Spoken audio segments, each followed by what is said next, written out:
The boy took the qualification exam for the martial artist training camp, and he instantly shocked every examiner inside the monitoring room. Because, with only 137 points of vitality, he somehow unleashed a terrifying level of combat power, one that defied common sense and surpassed every so-called genius there. Then the examiners finally pulled up the boy's profile. The strongest grandmaster of the human race was so excited that his entire body trembled. He decided on the spot that he would step in personally and take this monster as his disciple. But what they didn't know was that this boy's name was Su Hong, and the reason he had become this insanely powerful was because he had once been forced into a true dead end during an arena fight. It was also in that very moment that he was unexpectedly chosen by a god and obtained the martial space system. Any martial art he had seen could be practiced under the guidance of his avatar inside that space. That meant 1 second to enter the basics, 2 seconds to master it, and 3 seconds to push it all the way to perfection. After defeating enemies, he could also earn martial points. By spending those points, he could raise his vitality and strengthen his physical talent. But just a few days ago, Su Hong had still been nothing more than an ordinary student among countless martial apprentices in his martial arts class. Sure, he had decent talent for martial arts, but in everyone else's eyes, he was nothing but a full-blown training maniac. And the only reason Su Hong pushed himself so hard was because he wanted to become a real martial artist as soon as possible, so his uncle and aunt could finally live a better life. When he was 3 years old, his parents had died in a beast disaster. His uncle and aunt were the ones who raised him. After learning that he had martial arts talent, they poured everything they had into supporting his training. After all, in an era overrun by ferocious beasts, martial artists were among the most stable and most envied high-income earners. But that day, after Su Hong came home from school, he accidentally overheard them discussing his application for the martial arts exam. His aunt was actually planning to stop taking the medicine she needed to recover her health, while his uncle was going to take on another job, all so they could quickly gather the $30,000 for his registration fee. That left Su Hong feeling terrible. He practiced martial arts to give them a better life, yet now he was making their lives even harder. So he slapped his own cheeks hard, forcing himself to calm down. Then he pushed open the door, pretending he knew nothing. He wanted to take over and help his aunt apply the medicated patches, but his uncle and aunt were worried that he was exhausted from training all day. So they urged him to go back to his room and rest. Lying in bed, Su Hong couldn't fall asleep for a long time. Only one thought remained in his mind. His uncle and aunt had already sacrificed more than enough for him. He absolutely could not let them keep wearing themselves down, and, as a martial apprentice, there was only one place where he could make tens of thousands of dollars in just a few days. The next day, inside the underground martial arena building, Su Hong stepped onto the platform for the martial apprentice first challenge. According to the rules, as long as he won 4 matches in a row, he could take home $60,000 in prize money. Seeing a newcomer dare to enter the first challenge right away, the audience immediately thought he was asking to die. The host didn't care about any of that. He simply told Su Hong to say a few harsh words and fire up the crowd. Once Su Hong realized he was supposed to trash talk and provoke everyone, he immediately shouted at the top of his lungs, "Below martial artist level, I'm invincible. Above martial artist level, I'll trade 1 for 1. Come at me, you weaklings." It was the first time the crowd had ever seen such an arrogant defender. They instantly urged the host to start the match, just so the challengers could get up there and beat this bull-headed idiot to death. But Su Hong wasn't afraid at all. His confidence came from his Vajra fist, which had only recently reached the subtle mastery stage. After all, most martial apprentices were still stuck at the beginner level with their techniques. A subtle mastery technique in this arena was basically dimensional suppression. In this world, martial techniques were ranked across 5 stages: beginner, proficient, subtle mastery, grand completion, and perfection. Soon, Su Hong welcomed his first challenger. The man didn't waste time talking. He coldly said he was going to teach this arrogant brat a lesson. But Su Hong only used a proficient-level light subduing palm, and the man was blasted away by a massive force, as if he had been struck by a sledgehammer. In the next second, he crashed straight out of the arena. Just like that, Su Hong easily claimed victory in his first arena match. His opponent in the second match looked a bit stronger, but after taking one punch from Su Hong, the man overextended himself and instantly exposed a fatal opening around his waist. Su Hong didn't miss the chance. He raised his leg and delivered a brutal kick. And just like that, the second challenger followed the first one straight out of the arena. But right as the host announced that Bullhead had secured 2 wins in a row, a figure on the high platform was silently watching everything unfold. This man was the hidden boss behind the underground martial arena. With one glance, he could tell that Su Hong was far stronger than an ordinary martial apprentice. Someone like him, strong enough to crush those below him, but not quite strong enough to threaten the top, was perfect for rigged fights. So he called over his disciple and told him not to expose his identity as a real martial artist. His goal was to subdue Su Hong if possible. At that moment, Su Hong had already won his 3rd match. As long as he won one more, the $60,000 in prize money would be his. But suddenly, the entire arena grew noisy. Su Hong heard the crowd whispering that the next fighter stepping onto the stage was White Fox, someone with the strength of a quasi-martial artist. He immediately sharpened his focus, knowing this next fight would definitely be rough. White Fox, however, only smiled and told him not to be scared, saying he wouldn't go for the kill. As soon as the host announced the start of the final match, both figures blurred and shot forward at the same time. Su Hong had already prepared himself mentally, but the instant their fists collided, the force behind that punch made him realize something with chilling clarity. This guy was not a quasi-martial artist. He was a real martial artist. He had simply been suppressing his aura on purpose. At the same time, White Fox suddenly sped up his punches. Every strike came with 3 explosive sonic booms, forcing Su Hong to retreat again and again. The crowd recognized it as a beginner-level thunderclap fist and immediately cried out that Bullhead was finished. Su Hong knew he couldn't keep going like this. If he didn't find a chance to counterattack soon, he would definitely lose. But then, White Fox's punching speed increased again. In the end, Su Hong could only watch helplessly as White Fox broke straight through his defense. That punch slammed heavily into his body. It blasted Su Hong more than a dozen meters backward. Even his consciousness began to fade rapidly. White Fox took the opportunity to step on Su Hong's head and coldly said that he wouldn't be getting a single cent of the prize money from this match. But if Su Hong agreed to join them and cooperate with the arena's rigged fights, they would still give him the $60,000. If he refused, his ending would be ugly. But as a martial artist, how could Su Hong ever agree to something so shameless? Gritting his teeth, he answered that people like them didn't deserve to call themselves martial artists. White Fox's face darkened instantly. He lifted his foot and kicked straight toward Su Hong's head, saying that since Su Hong refused, he would cripple him and let him become a martial artist in his dreams. Hearing that, Su Hong's eyes snapped open. Becoming a martial artist had always been his dream. There was no way he could fall here. Driven by that fierce will, Su Hong somehow dodged White Fox's deadly strike. White Fox saw Su Hong stand back up, still repeating, "I can't fall here." His face was filled with disbelief. He couldn't understand how this kid had taken a thunderclap fist head-on and still managed to get back on his feet. At that moment, Su Hong thought of everything his uncle and aunt had sacrificed for him over the years. He remembered why he started practicing martial arts in the first place: to give them a better life.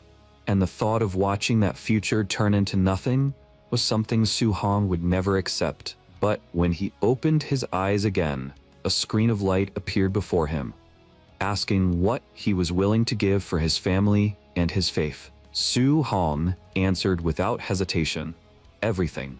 In the next second, the world around him suddenly turned unreal. When Su Hong came back to his senses, he was already standing inside a dark palace, and in front of him stood a phantom figure that looked almost like a god.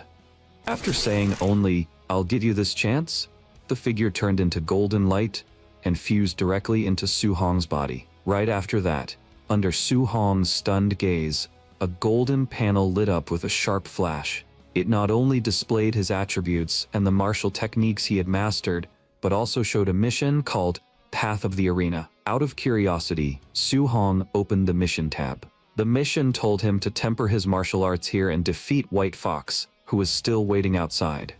The goal was to raise Vajra Fist to grand completion, while upgrading Light Subduing Palm and Sky-Stepping Footwork to Subtle Mastery. Just as Su Hong was wondering what exactly was going on, a figure slowly began to form behind him. Hearing the sharp whoosh beside his ear, Su Hong reacted instantly and dodged the incoming fist. His heart jolted. Was this his avatar? And it was using Vajra Fist, with movements so clean and precise, they looked straight out of a textbook. But with such a perfect example right in front of him, how could Su Hong miss the chance to learn? What he didn't expect was for the avatar to grab his hand and throw a brutal punch straight at him. After being struck, Su Hong stumbled back several steps. But then he realized that the progress bar for Vajra Fist had increased by 3%. Once he understood that fighting could rapidly improve his martial techniques, Su Hong set his stance again and prepared to continue. As he gave everything he had and clashed fiercely with the avatar, the progress bars for his techniques began rising at an incredible speed. Su Hong went from getting beaten down at the start to slowly taking control of the fight. In the end, he was even able to blast the avatar away with a single punch. Finally, at a certain moment, Su Hong's Sky-Stepping Footwork and Light Subduing Palm successfully broke through to Subtle Mastery.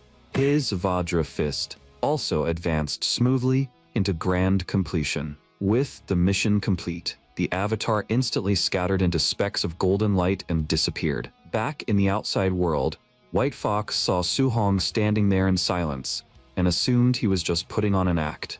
So White Fox unleashed Thunderclap Fist again and charged straight at Su Hong. But this time, every single one of his attacks was dodged by Su Hong. And when Su Hong counterattacked, White Fox couldn't react in time at all. As expected, the fox mask on White Fox's face was smashed to pieces in an instant.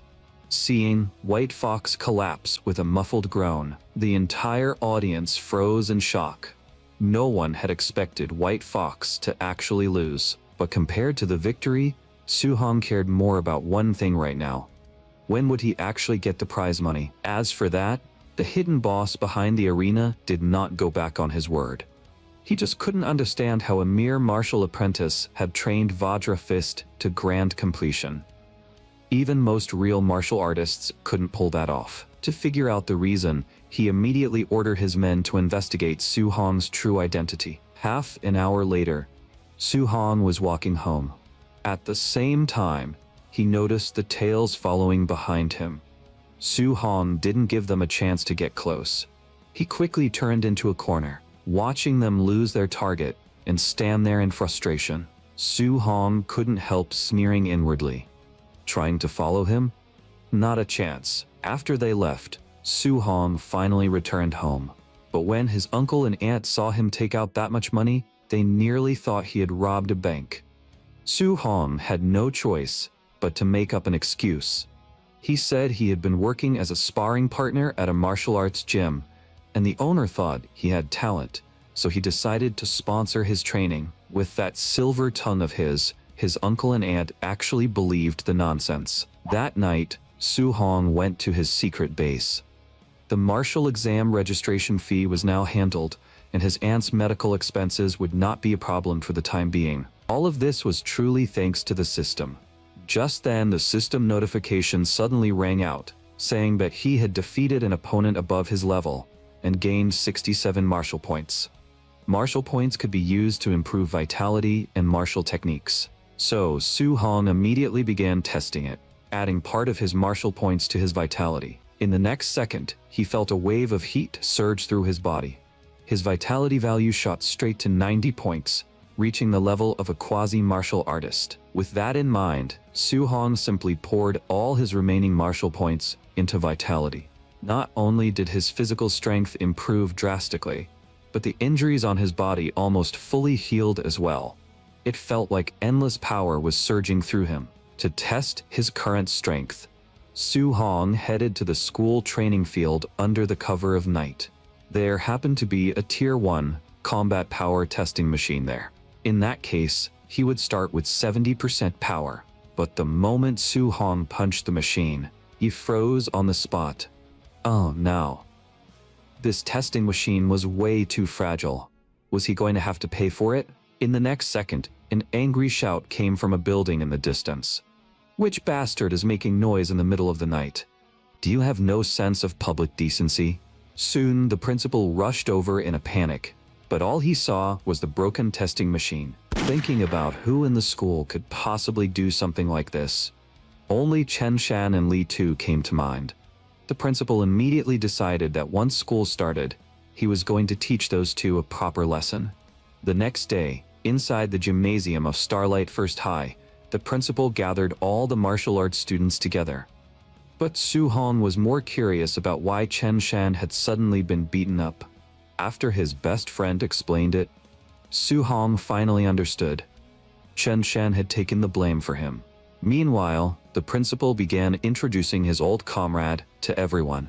When the students learned that the man he had invited was Chen Tian, a third-rank martial artist, and that he would soon teach them a C-rank martial art called Thunderclap Fist, the entire place erupted. After all, this was their first time seeing a real third-rank martial artist. Su Hong immediately realized that the fist technique White Fox had used before was exactly Thunderclap Fist. Being able to unleash 3 shockwaves with one punch really was impressive.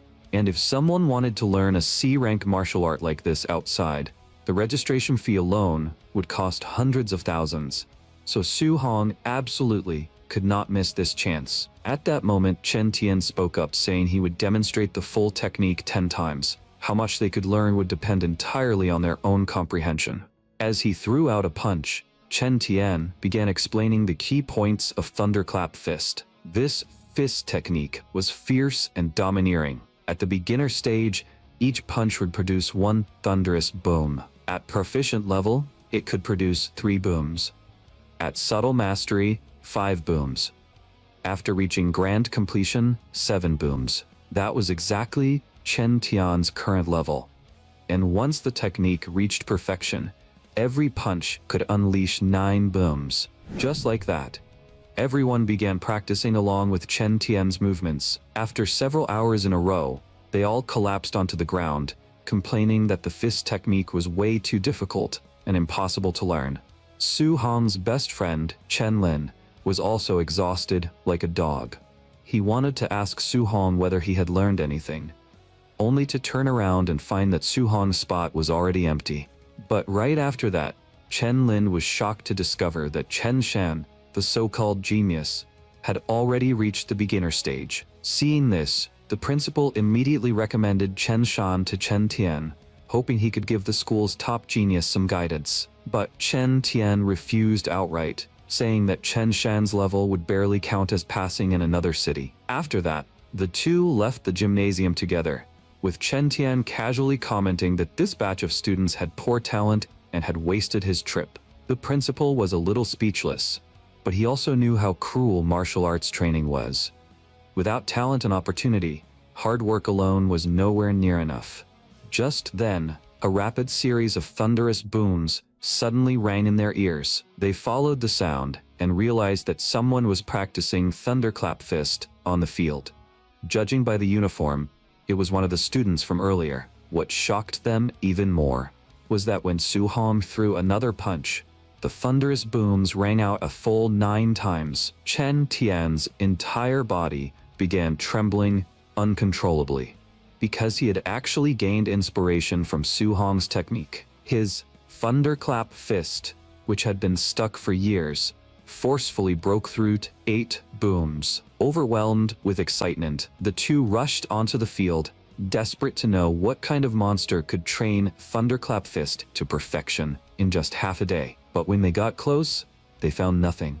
Because by then, Su-hong was already walking down the street, thinking that since Thunderclap Fist had reached perfection, it was time to find a way to earn more martial points and break through to become a real martial artist as soon as possible. The only question was whether he could earn martial points from normal sparring, aside from life and death battles like last time. To test that idea, Su-hong went to the martial arts gym where he usually worked part-time. There were already plenty of students inside, locked in intense sparring matches. But just as Song Fei, who was on good terms with Su-hong, came over to greet him, someone nearby was kicked straight to the ground.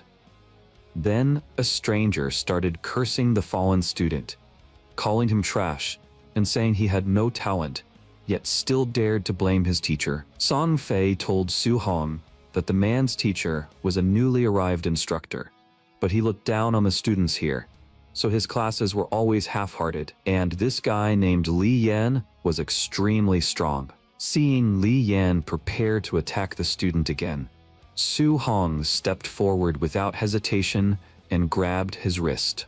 Seeing someone interfere and even tell him to stop at an appropriate point, Li Yan instantly flared with anger and told Su-hong to let go, or he would stop being polite. At that moment, a middle-aged man spoke up and stopped the scene, reminding everyone that class was about to begin. Li Yan could only glare fiercely at Su-hong before turning away. The man who had spoken was Li Yan's teacher, Jiang Ming. This time, he had come to teach everyone the Raging Sea Spear art. After telling them that today would be his final class, Jiang Ming quickly demonstrated the technique once in front of everyone. At the same time, he sneered inwardly, refusing to believe that this bunch of trash could actually learn it. Before leaving, he threw out one last line, saying that how much they could learn was entirely up to them. Once Jiang Ming left, everyone started complaining that he was way too unfair. Moving fast was bad enough, but he had only demonstrated it once. Only Su-hong, relying on his talent, had already grasped the key points. The core of this spear art was that the spear should move like a flood dragon rising from the sea, with momentum surging endlessly like crashing waves. Then, right in front of everyone, Su-hong began demonstrating the Raging Sea Spear art. For a moment, everyone was completely dumbfounded. Some even started wondering if they were just too stupid to learn it. The commotion outside also alerted Li Yan inside. When he saw Su-hong swinging the spear, surprise flashed across his eyes. He clearly hadn't expected Su-hong to actually learn the technique. So, Li Yan decided to test how deep Su-hong's skill really went and offered to give him some pointers on spear technique. Seeing this, Song Fei quickly urged Su-hong not to act recklessly, saying that even though Li Yan had a terrible personality, his strength was definitely real. But how could Su-hong possibly pass up a sparring partner delivered right to his door? After telling Song Fei not to worry, he set his stance and prepared to fight. Li Yan did have some real skill. He had actually trained the Raging Sea Spear art to subtle mastery. But the moment he saw Su-hong's opening stance, his expression changed drastically. He could tell that this looked like proficient-level Raging Sea Spear art, and in the instant Li Yan froze, Su-hong had already thrust his spear straight toward him. With just one strike, he sent the spear in Li Yan's hands flying. At the same time, the system actually notified Su-hong that his martial points had increased by 35. This proved his earlier guess was right. As for Li Yan, he collapsed to the ground, unable to believe that Su-hong, who wasn't even a martial artist yet, could train this technique to proficient level so quickly. It was practically a denial of all the effort he had put in over the years. Filled with humiliation and rage, Li Yan immediately swung his fist and charged at Su-hong. But a voice suddenly stopped him. His teacher, Jiang Ming, walked over with a dark expression. Jiang Ming not only slapped Li Yan in front of everyone, but also scolded him for not even having the courage to face defeat, saying he didn't deserve to call himself a martial artist. But when Jiang Ming thought about how even the geniuses for Magic Capital and Imperial Capital couldn't learn a technique to proficient level after watching it just once, he didn't waste another word. He pressed Li Yan's head down and made him apologize to Su-hong.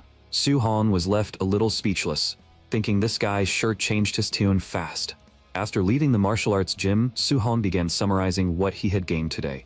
Not only had he learned Thunderclap Fist and the Raging Sea Spear art, but he had also successfully earned martial points. But the school exam was only a few days away, so he needed to prepare a weapon for the test as soon as possible. After the fight just now, Su-hong realized that the spear seemed to suit him extremely well. Unfortunately, the little money he had wasn't even enough for his aunt's medical treatment, let alone buying a spear that could easily cost tens of thousands on the market. Thinking of this, Su-hong couldn't help sighing. Was there any other way to make money? Suddenly, the news report cut in on the TV inside a convenience store, saying that the number of ferocious beasts outside New City had been rising day by day, and martial artists could receive generous rewards from the city lord after hunting them down. Su-hong's heart lit up.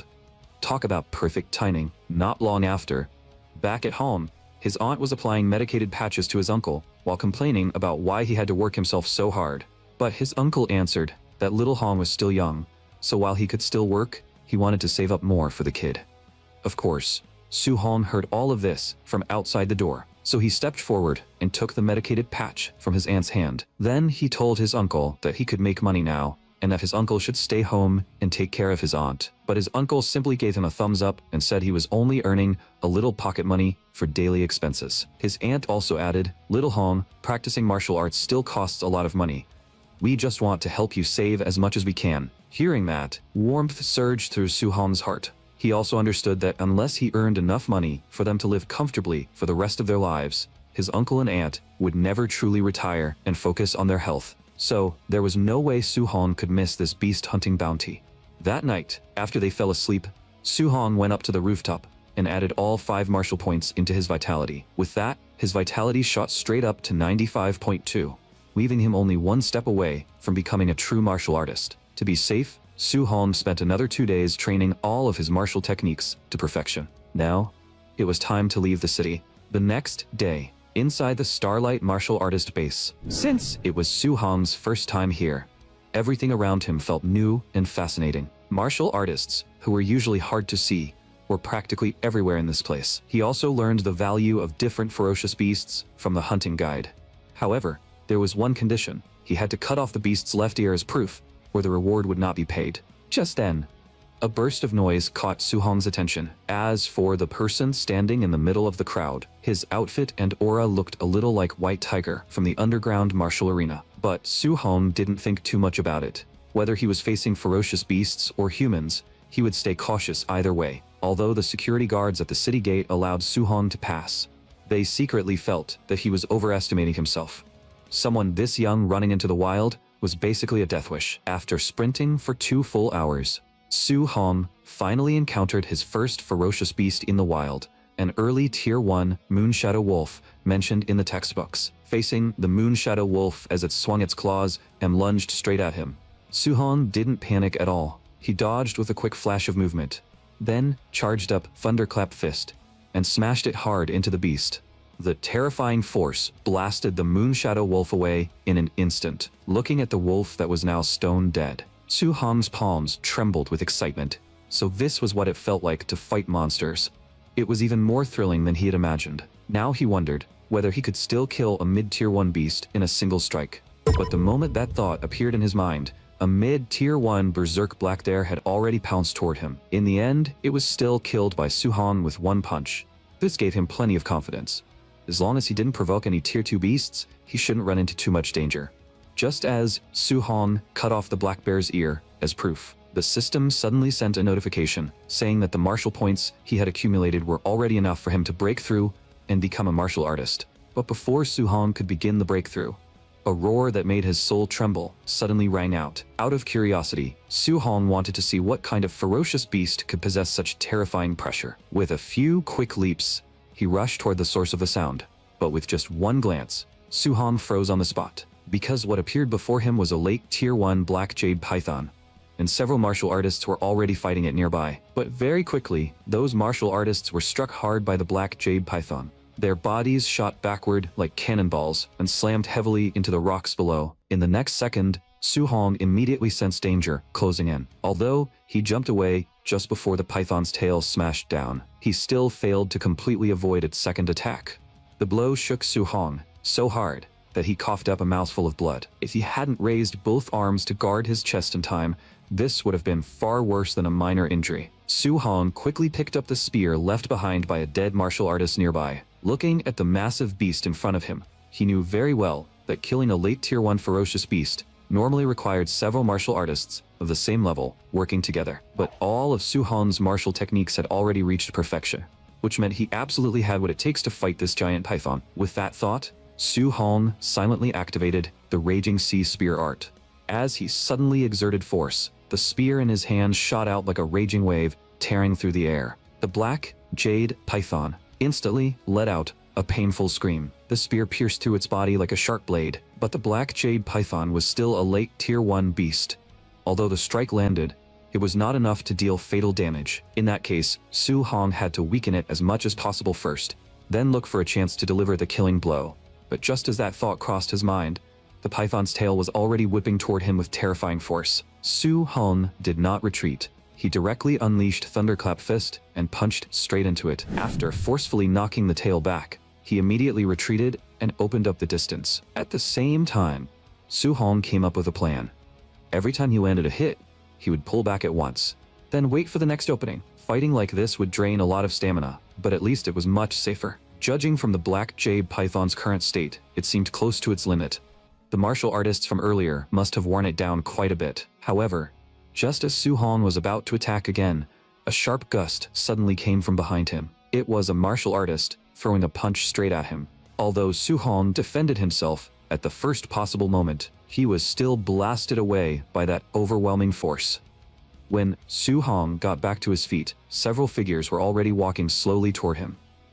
The man in the lead spoke with arrogance, telling Su Hong to hand the black jade python over to them. He even recognized Su Hong as the young martial artist who had left the city alone earlier. He originally thought Su Hong would have died out in the wild, but unexpectedly not only was Su Hong still alive, he had also stumbled upon a heavily injured black jade python. Su Hong immediately understood the key point. Since the man said he had stumbled upon it, that meant they had only just arrived and had no idea what had happened earlier. But before Su Hong could respond, the burly man who had attacked him charged over again and barked at him to get lost, saying that this python now belonged to their young master Yi. Hearing that, Su Hong's expression instantly darkened.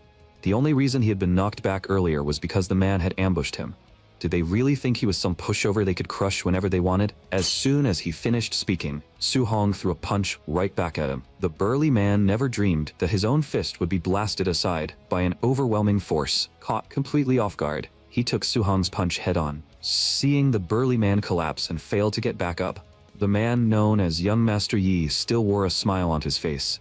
He even praised Su Hong's Vajra fist and confirmed on the spot that Su Hong was the bullhead from that night. Su Hong was a little surprised. No wonder this guy had seemed familiar earlier. Young Master Ye was actually White Fox, and the moment White Fox thought about how Su Hong had humiliated him in front of so many people, the smile on his face turned cold, and he directly ordered them to kill Su Hong. Su Hong knew he couldn't clash with them head-on right now, so, without looking back, he charged straight into the depths of the forest. Very quickly, everyone White Fox brought chased after him. The man at the front had just opened his mouth to warn the others to watch out for an ambush, but Su Hong appeared behind him with a sharp whoosh. Before the others could react, that man was smashed to the ground by Thunderclap Fist. Hearing the 9 thunderous booms echo through the forest, then looking at their fallen teammate, the group could no longer stay calm. Their eyes were filled with fear toward the 9-boom Thunderclap Fist. Even White Fox was no exception, because he knew very well that even a third-rank martial artist might not be able to train Thunderclap Fist to perfection. Yet Su Hong had already used 2 perfect-level martial techniques in a row. Su Hong stood on a treetop, coldly watching everything below. If he hadn't used up so much stamina fighting the giant python earlier, he could have crushed them head-on. But for now, he could only look for openings and take them down one by one. While their attention was drawn to the spear, Su Hong quickly locked onto his next target. Then he suddenly burst forward, dropping from above and driving his knees straight into the man's head. By the time the other 2 reacted, they only saw the man stiffen before falling backward. Immediately after that, another sharp rush of wind rang out. The last martial artist guarding White Fox was also taken out cleanly by Su Hong. Even now, White Fox still couldn't understand how Su Hong's strength had changed so drastically in just a few days. but he still managed to sense Su Hong appearing behind him. White Fox immediately raised his hand and condensed a dazzling blue light in his palm. Realizing that this martial technique was far from ordinary, Su Hong quickly ducked to dodge. In the next second, the beam struck the tree trunk behind him. It actually snapped the massive tree in half on the spot. If Su Hong's guess was right, that kind of power had probably reached the level of a B-rank martial technique. At the same time, White Fox suddenly spoke, coldly saying that he had memorized Su Hong's face. If Su Hong dared to hurt him, then once he got back, he would wipe out Su Hong's entire family. Those words instantly crossed the alternate line for Su Hong. If White Fox still had even the slightest chance to live before, now he was dead for sure. But White Fox had no idea he was already dancing on his own grave. He even brought up his uncle, who worked as a supervisor at the martial artist base, trying to pressure Su Hong with his backing. What he didn't expect was that Su Hong had already appeared behind him, his voice icy cold. "Kill my whole family? You'll need to leave this place alive first." Then, Su Hong slammed a punch into White Fox's body. White Fox was blasted out of the forest like a cannonball. When Su Hong walked up to him, he said coldly, "You could have threatened anything else, but you should never ever have threatened my family." At that moment, White Fox simply couldn't understand it. The person in front of him was clearly only a martial apprentice, so why could he beat a real martial artist like him into such a miserable state? But just as he desperately wanted to know the answer, a dark shadow rapidly expanded behind him. White Fox didn't even have time to scream. He was smashed into a bloody pulp by the black jade python on the spot. Su Hong immediately went on full alert. He also understood that because he had spent too long fighting this group, the black jade python had recovered quite a bit of its strength. Meanwhile, inside the forest, the martial artist Su Hong had knocked down earlier began waking up one after another. But when they saw Su Hong sprinting toward them, their first instinct was to join forces and teach him a lesson. What they didn't expect was that the black jade python was chasing right behind him, perhaps thinking these people were in the way.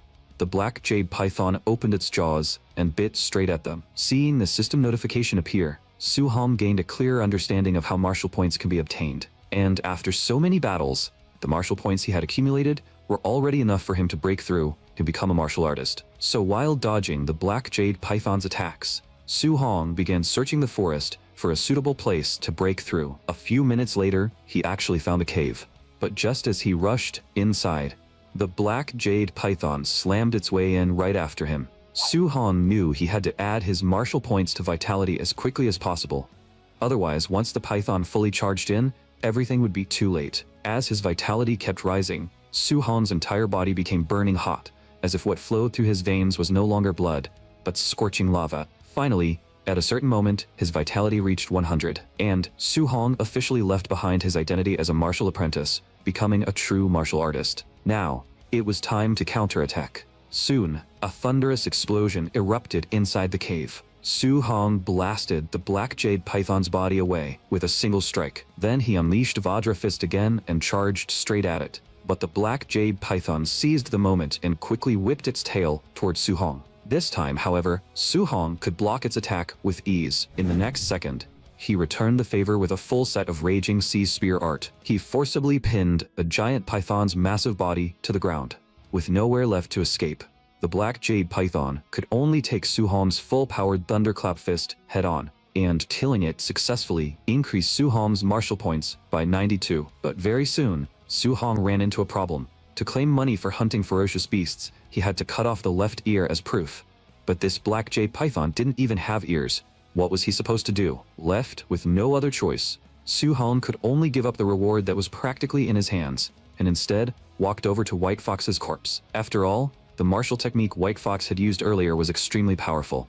A high-level technique like that was probably something he carried with him. After searching around for a while, Su Hong really did find a manual on him called Void Breaking Finger. For the next few hours, Su Hong stayed inside the cave and memorized the beginner method of Void Breaking Finger. Then, he closed his eyes and activated the system's function. After entering the consciousness space, Su Hong's avatar appeared before him, just as expected. However, the battle had barely begun when the avatar left a cut across Su Hong's cheek. That instantly ignited Su Hong's competitive spirit, and he began clashing head-on with the avatar, using finger techniques. As time passed second by second, Su Hong's void-breaking finger finally reached the beginner stage. As for what came next, he needed to find some unlucky target to test its power. Just like that, 3 days passed. Su-hong continued fighting ferocious beasts throughout the forest. His void-breaking finger also advanced all the way from beginner level to perfection. That afternoon, Su-hong returned to the martial artist base. When people heard that Thunder Squad had earned as much as 300,000 this time, the surrounding martial artists sighed in amazement. Team hunting really was powerful. In just a few days, they had earned what most people made in several months. Suddenly, a wave of shocked cries came from another settlement counter. When the crowd gathered closer, they realized that all the beast proofs Su-hong submitted came from mid to high tier ferocious beasts. There were hundreds of them in total, and the final payout reached more than 400,000. But Su-hong wasn't happy at all. Not only had the black jade python not been counted, but more importantly, he had killed too many beasts and drawn far too much attention. However, at that moment, an explosion suddenly erupted from the martial artist base building. In an instant, every martial artist in the area turned to look. A middle-aged man stormed out in a rage and ordered the entire base to be sealed off. Not even a fly was allowed to leave. At first, everyone was confused by such an extreme order. Then they heard the man explain that his nephew, Yi Feng, and the 4 martial artists who had followed him were all dead. But instead of caring, the people present actually felt that Ye Feng, that disaster of a person, deserved to die. If not for the fact that his uncle, Ye Qi, was the supervisor here, some of them would have wanted to kill him with their own hands. Ye Qi then declared that a B-rank martial technique on Ye Feng had gone missing. Everyone here had to be searched and cleared of suspicion before they could leave. Hearing this, Su-hong secretly felt relieved. After all, they had all died in the black jade python's mouth, so it shouldn't be traced back to him. But just as Su-hong was thinking that, Ye Qi suddenly turned his gaze toward him. Seeing Ye Qi walk towards Su-hong, the surrounding martial artists immediately stepped aside on their own. After arriving in front of Su-hong, Ye Qi slowly said, "Young man, I heard you killed over 400,000 worth of ferocious beasts all by yourself. Impressive skills." In the female employee's eyes, an early first-rank martial artist couldn't possibly do something like that. So she suspected that Su-hong must have picked up Ye Feng's backpack. 2 security guards immediately moved forward and coldly told Su-hong to cooperate with the body search. But before they could make a move, they suddenly saw a bright spear tip appear in front of them, moving so fast they couldn't even see it clearly. Su-hong said coldly that he was a student of New City First High, and if they wanted to search him, they had better think carefully first. Yi Qi knew very well that the principal of New City First High was fiercely protective of his students. If this turned out to be a mistake, the cost would not be worth it. So Ye Qi raised his hand and signaled for the security guards to step back. Then he told Su-hong that after his nephew was attacked, their family martial technique had been stolen. As his uncle, he had no choice but to handle things this way. As long as Su-hong agreed to the body search, Yi Qi was willing to give him $10,000 as compensation. But Su-hong simply raised 3 fingers and pushed the price up to 30,000. The reason Su-hong dared to make that demand was simple. Ye Feng had ultimately been killed by the python, and the void-breaking finger manual had already been cleaned up.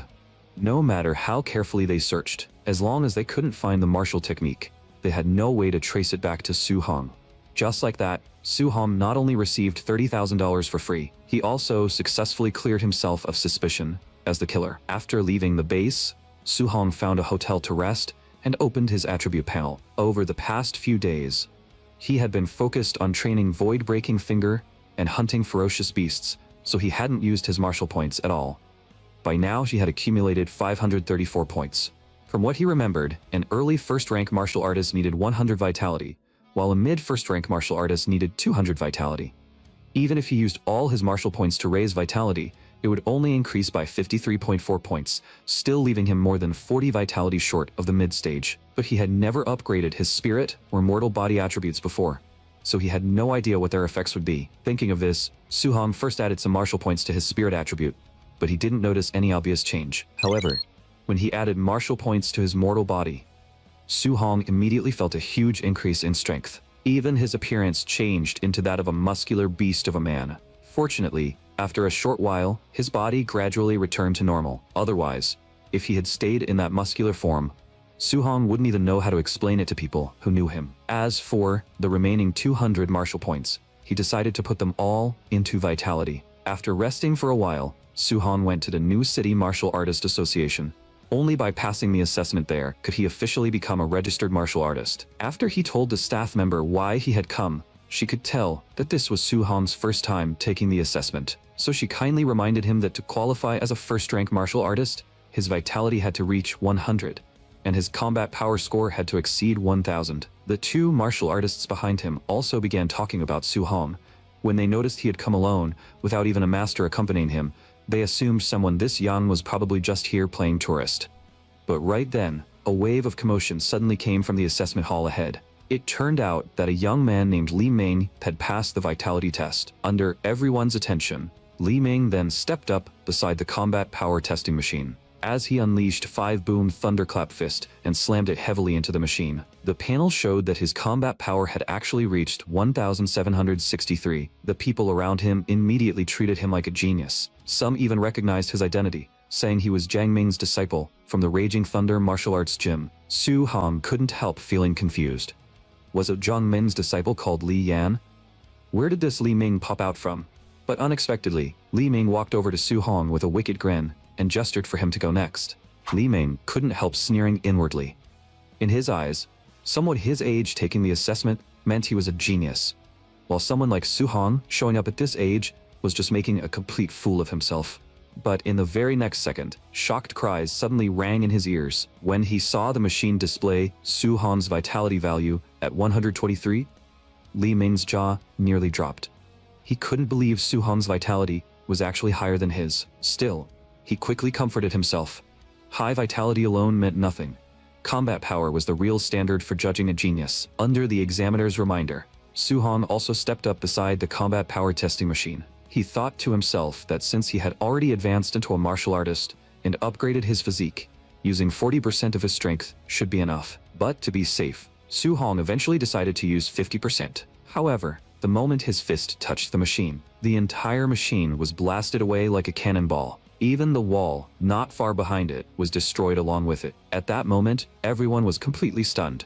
It was their first time seeing someone punch a testing machine away, and it seems like Su Hong hadn't even used any martial technique. After all, even a late first-rank martial artist had only around 3000 combat power, yet Su Hong's result had directly surpassed 3000. The two figures on the high platform were just as shocked. The boss of the underground martial arena muttered, "So it was him. No wonder he had that kind of strength." Meanwhile, inside the office of the Starlight Martial Arts Association, the association president Wu Linshen was glaring at her phone in frustration. She was furious that the neighboring Yangcheng branch had produced yet another genius, while Starlight City had nothing. If this kept going, her days in this position were numbered. But just as Wu Linshen was thinking that, someone suddenly shoved open the office door. The person urgently reported that a monster had appeared during the martial artist assessment. He was only at the early first-rank stage, yet with raw physical strength alone, he had punched the testing machine away, and his combat power had reached a terrifying 3000 plus. At that moment, in the central hall, Su Hong was being led to the second floor to register his martial artist identity. But a figure suddenly appeared at the elevator entrance. The person who arrived was none other than President Wu Lingshan. After revealing her identity, she told Su Hong to follow her. Su Hong instinctively nodded, thinking that this woman was the president of the Starlight Martial Artist Association. She was said to be a 5th-rank martial artist, but she seemed a little different from what he had imagined. Just like that, Su Hong was brought by Wu Linxian to the president's office. Wu Linxian knew Su Hong was a student from New City First High. She just hadn't expected a genius like him to appear this year. Faced with her praise, Su Hong seemed a bit stiff, but he still mustered the courage to ask why she had called him over. After all, he had come here to register as a martial artist, as well as receive his stipend and guidance technique. Wu Lingshen waved her hand and told Su Hong not to be nervous. She had brought him here because she wanted to personally guide him in cultivating a guidance technique, and she asked him to explain how much he already knew about guidance techniques. Su Hong answered that according to the textbook, a guidance technique was a method used to absorb spiritual energy from heaven and earth to strengthen oneself, and absorbing different elemental energies required corresponding guidance techniques. Wu Mingshan spread open her palm and condensed a ball of flame, explaining that a guidance technique was not just a cultivation method. For example, the heavenly flame guidance technique she cultivated, it mainly absorbed fire attribute spiritual energy. While strengthening her body, it also allowed her attacks to carry fire attribute destructive power. If someone could release attribute attacks externally, they could even increase their attack range. But for a first-rank martial artist, forget wrapping an attribute around their fist. being able to carry even a trace of attribute power was already impressive. Seeing this, Su-hong was greatly surprised. He had never imagined that a guidance technique could actually be used for attacking. Wu Lin-shen then explained that spiritual energy from heaven and earth had 7 attributes in total: metal, wood, water, fire, earth, lightning, and wind. Among them, lightning, metal, and fire had the strongest offensive power. However, every attribute had its own strengths and weaknesses. Which one Su-hong could cultivate depended on his compatibility. And as she spoke, she picked up a crystal ball from the desk. Wu Lingshan told Su-hong that this crystal ball was used to test attribute compatibility. The larger the glowing area, the higher the compatibility. Ordinary martial artists usually had around 30%, while she had reached 80% back when she was tested. Based on Su-hong's performance in the assessment hall earlier, Wu Lingshan guessed that his compatibility would definitely exceed 90%. Holding the crystal ball in his hand, Su-hong fell into thought. Wu Lingshan had reached 80% compatibility and became a 5th-rank martial artist at such a young age, making her an absolute genius. If he could reach 90%, that would be ridiculously exaggerated. But in the next second, the crystal ball suddenly erupted with dazzling red light. The blazing glow instantly filled the entire office. Wu Lingshan was shocked beyond belief because she could tell that Su-hong's fire attribute compatibility had actually reached 100%. She immediately told Su-hong with excitement that this level of compatibility meant he would not waste even a trace of fire attribute spiritual energy when absorbing it. With Wu Lingshan's own 80% compatibility, she still lost 20% when absorbing fire attribute spiritual energy. Yet even with that, she had still become a 5th-rank martial artist with an overwhelming advantage. That meant Su-hong's future achievements would only surpass hers, and he would be no weaker than the monsters from Magic Capital and Imperial Capital. Hearing this, Su-hong looked at the crystal ball and thought that while fire attribute was not bad, he actually preferred lightning. If only he had lightning attribute, that would be even better. But the moment that thought appeared in his mind, countless bolts of lightning suddenly began dancing wildly across the crystal ball. The sight made Wu Lingshan freeze on the spot. She simply could not believe that Su-hong's lightning and fire attributes were both at full compatibility. This was not just a genius anymore. This was a monster. But what happened next left Wu Lingshan completely stunned. Su-hong merely shifted his focus slightly, and the crystal ball actually showed that his wind attribute compatibility was also 100%. A few minutes later, Wu Lingshan was already slumped weakly on the sofa. She was so speechless that she felt like she had to be dreaming. How could anyone have 100% compatibility with all 7 attributes? She had always considered herself a top-tier genius. A 30-year-old 5th-rank martial artist was as rare as hen's teeth, no matter where one looked. But when Wu Lingshan faced someone this far beyond common sense, she finally understood that her so-called genius was still just ordinary. To defeat an existence beyond common sense, one needed someone equally beyond common sense, someone like this freak, sitting right in front of her. Su-hong, on the other hand, was thinking that since all 7 of his attributes were at 100%, focusing only on lightning and abandoning the rest felt like an absolute daylight robbery. So he asked Wu Lingshan whether she could give him a copy of the guidance technique for all 7 attributes. Wu Lingshan immediately told him that this method was not practical.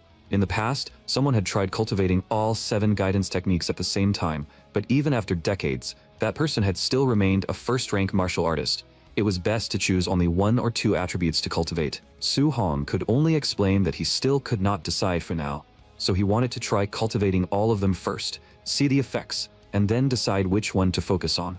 Only then did Wu Lingshan reluctantly agree. Suddenly, Wu Lingshan changed the subject and asked whether New City First High was about to hold its monthly exam. The reason she brought this up was that friction on the Myriad Heavens battlefield had been getting worse lately, and a full-scale war between the myriad races and humanity could break out at any moment. Because of that, countries around the world had invested massive resources into forming genius training camps. As long as Su-hong could take first place in his school's monthly exam, she could give him a recommendation slot. Hearing this, Su-hong immediately stated that he would do everything he could to take first place. After all, if not for the Great War against the myriad races decades ago, he would not have lost every family member except his uncle and aunt. So Su-hong had to become stronger, and he would never allow that kind of tragedy to happen again. By the time Su-hong returned home, it was already night, and when he handed over his martial artist identification certificate, his uncle and aunt were so excited that they cried tears of joy. With the monthly $10,000 stipend for 1st-rank martial artists, the two elders finally agreed to stop working themselves so hard. Seeing everything develop in the direction he had hoped for, Su-hong finally felt relieved. He also made up his mind that from today onward, he would truly carry this family on his shoulders. Late that night, Su-hong was cultivating guidance techniques on the rooftop. Although he had already trained the fire attribute guidance technique to the beginner stage, he never expected the punch he threw to have almost no power at all. But when he opened the system panel, a new section for guidance techniques had indeed appeared. Just as Su-hong was feeling confused, his eyes suddenly locked onto the label that said, Level 1. Could it be that guidance techniques also had levels? But Wu Linshen had never mentioned that to him. Was it really what he was thinking? Su-hong was just about to use martial points to raise the level of the guidance technique, but the system suddenly popped up a notification saying he did not have enough martial points. With no other choice, Su-hong calmed himself down and decided to learn all the remaining guidance techniques first. After several hours of relentless effort, all 7 guidance techniques finally reached the beginner stage. But very quickly, Su-hong noticed something strange. Although 7 different types of spiritual energy from heaven and earth existed inside his body at the same time, they were constantly rejecting each other.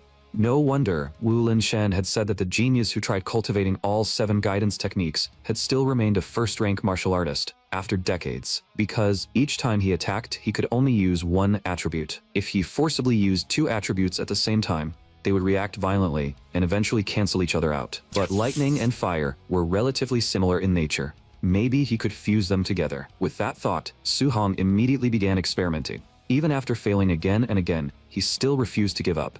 By the time the sun rose the next morning, Su-hong opened his palm once more, fatally realizing that he was only 1 step away from grasping the trick. As fire attribute was added into the lightning, he continuously adjusted the ratio between the two. Finally, at a certain moment, the 2 different attributes fused together in perfect balance. Seeing this, Su-hong let out a long breath. He had finally succeeded. Now he just needed to see whether this lightning fire power he had spent the whole night creating would bring him a real surprise. To test its power, Su-hong went to New City's public martial arena. After all, the Tier 3 combat power testing machine here probably wouldn't be destroyed by 1 punch like last time. Even so, Su-hong still held back. For this punch, aside from adding lightning power, he only used 30% of his strength. But after the punch landed, the machine actually displayed 2343 combat power. Compared to his previous 30% punch, it had increased by a full 500 points. If pure lightning power alone was already this strong, then the fused lightning fire power would definitely be even more terrifying. Su-hong decisively wrapped lightning fire power around the surface of his fist. When his fist struck the machine, a deep, muffled boom instantly filled the surroundings. The panel showed that this strike had reached an exaggerated 3041 combat power. And this was only the fusion of 2 attributes. With just 30% of his strength, he had already surpassed a late first-rank martial artist. If he could fuse all 7 attributes, that kind of power might genuinely rival Lucky Bros Buddha's Wrath Lotus.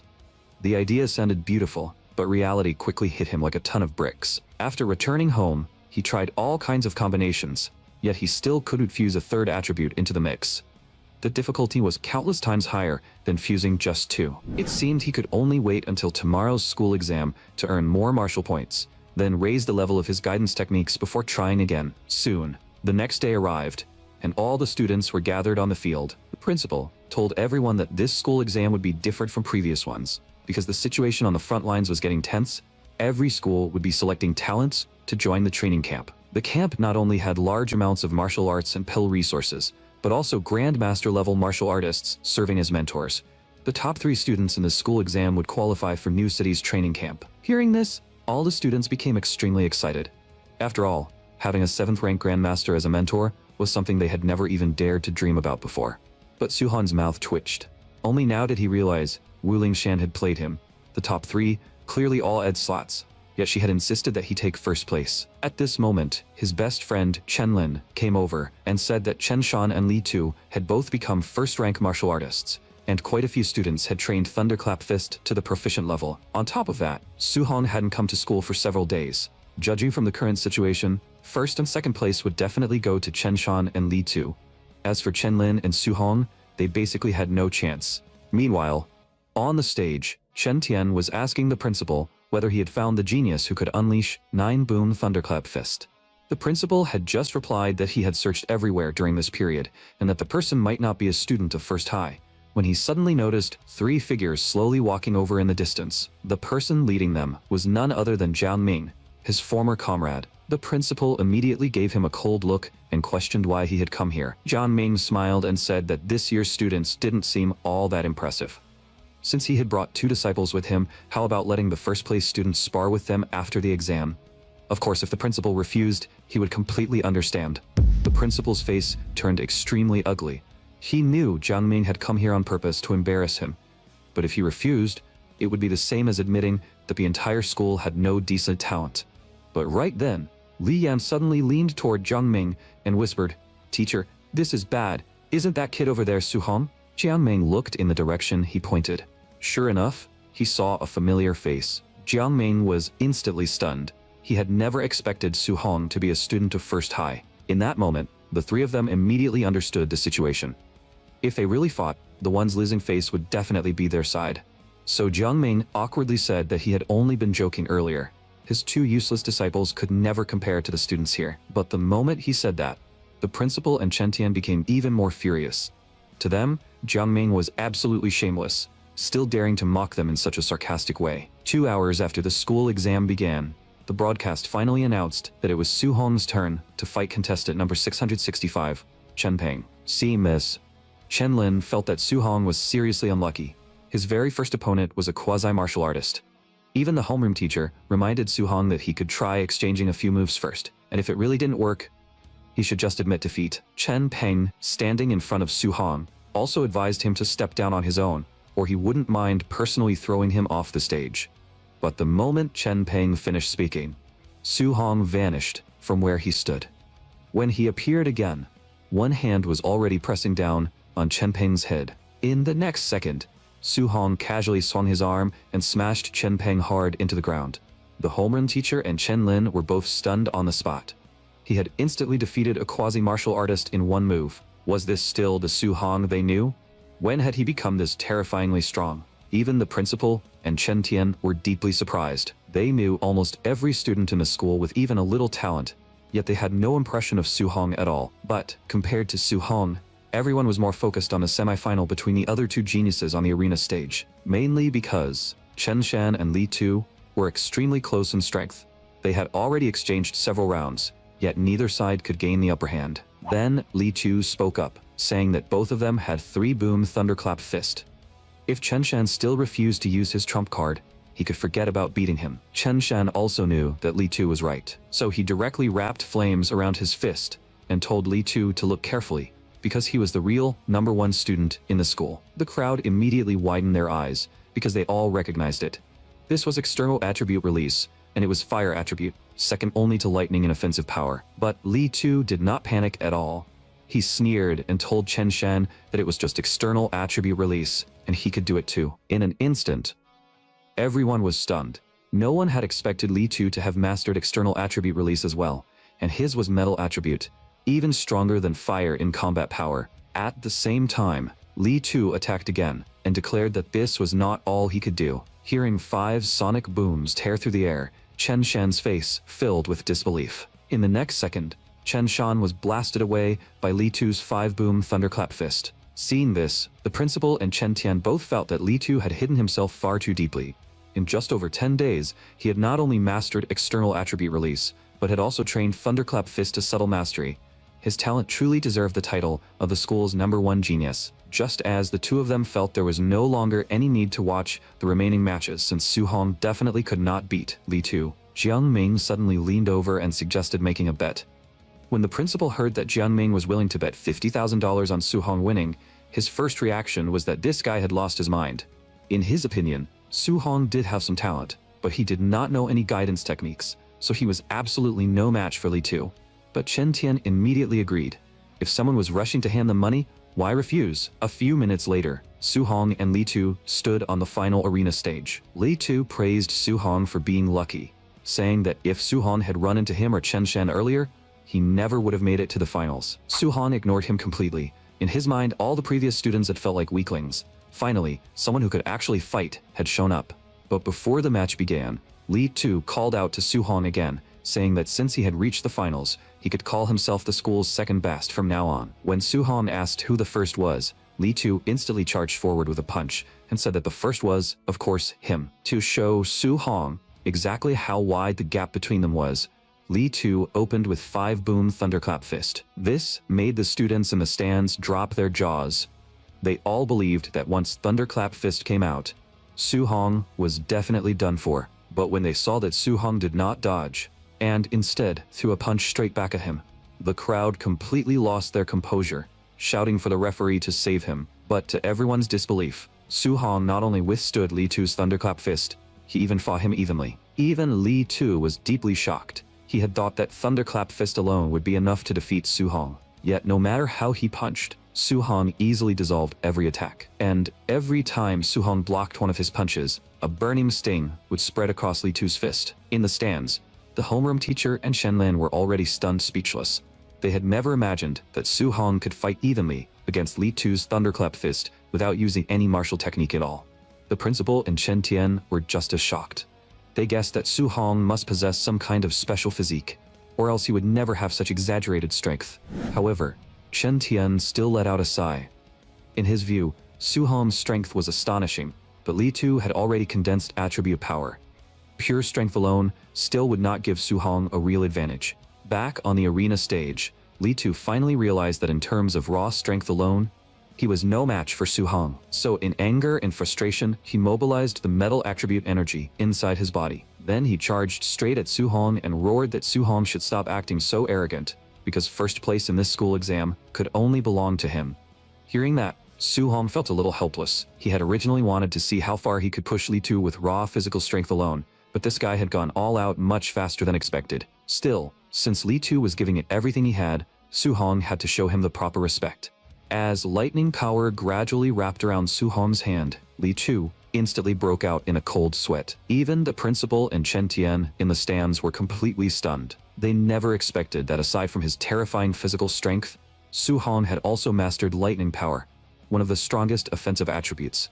This kind of talent was truly one in a million. When Su Hong and Li Tu's fists collided, a violent wave of force instantly swept across the entire arena. At that moment, Li Tu could no longer stay calm, because he clearly felt that Su Hong's lightning attribute was stronger than his metal attribute. Su Hong looked at him and said, "Since you showed me your trump card, I'll show you mine." As soon as he finished speaking, Su Hong directly unleashed Thunderclap Fist. In the next second, 9 deafening sonic booms erupted across the arena, and Li Tu was instantly blasted away by that terrifying impact. Before losing consciousness, only one thought remained in his mind: 9-boom Thunderclap Fist, how is that possible? Then Li Tu crashed onto the arena stage with a heavy boom. The entire spectator area fell into dead silence. A few seconds later, everyone erupted into thunderous cheers. The homeroom teacher and Chen Lin were the most excited, because they had just witnessed the birth of a true monster. Watching Su Hong walk down from the arena, the principal and Chen Tian were so shocked that they could barely speak properly. Only now did they finally realize that Su Hong was the 9-boom Thunderclap Fist genius who had disappeared from the school that day. And once a monster like him entered the training camp, he would absolutely crush the confidence of those talented students with powerful backgrounds. The principal immediately sighed and said that a golden carp would never remain trapped in a pond, and once it met the wind and clouds, it would transform into a dragon. It seemed that New City First High was truly about to produce a dragon. When Su Hong returned home, he immediately shared the news with his uncle and aunt.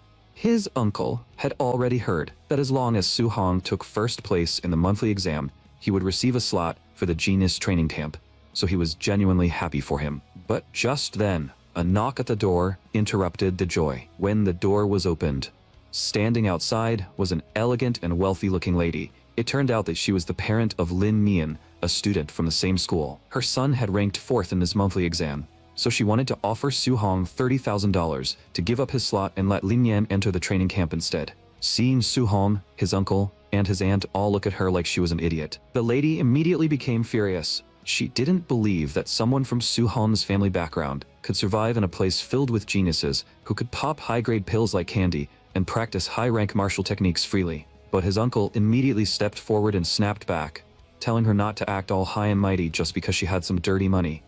If her family was so rich, then why didn't Lin Nian take first place? After saying that, his uncle slammed the door shut with a heavy bang. After being shut out, the wealthy lady gritted her teeth in anger, thinking that peasants would always be peasants, and that they could just wait to be eliminated from the training camp. Afterward, Su-hong wanted to tell his uncle not to worry about him. But his uncle simply gave him a thumbs up and said that although he was just a rough man, he believed from the bottom of his heart that Su-hong had the resolve to face hardship. No matter what happened, he and Su-hong's aunt would support him unconditionally. Seeing this, warmth filled Su-hong's heart, and he silently made up his mind that he would never let his uncle and aunt down. That night, Su-hong went up to the rooftop again.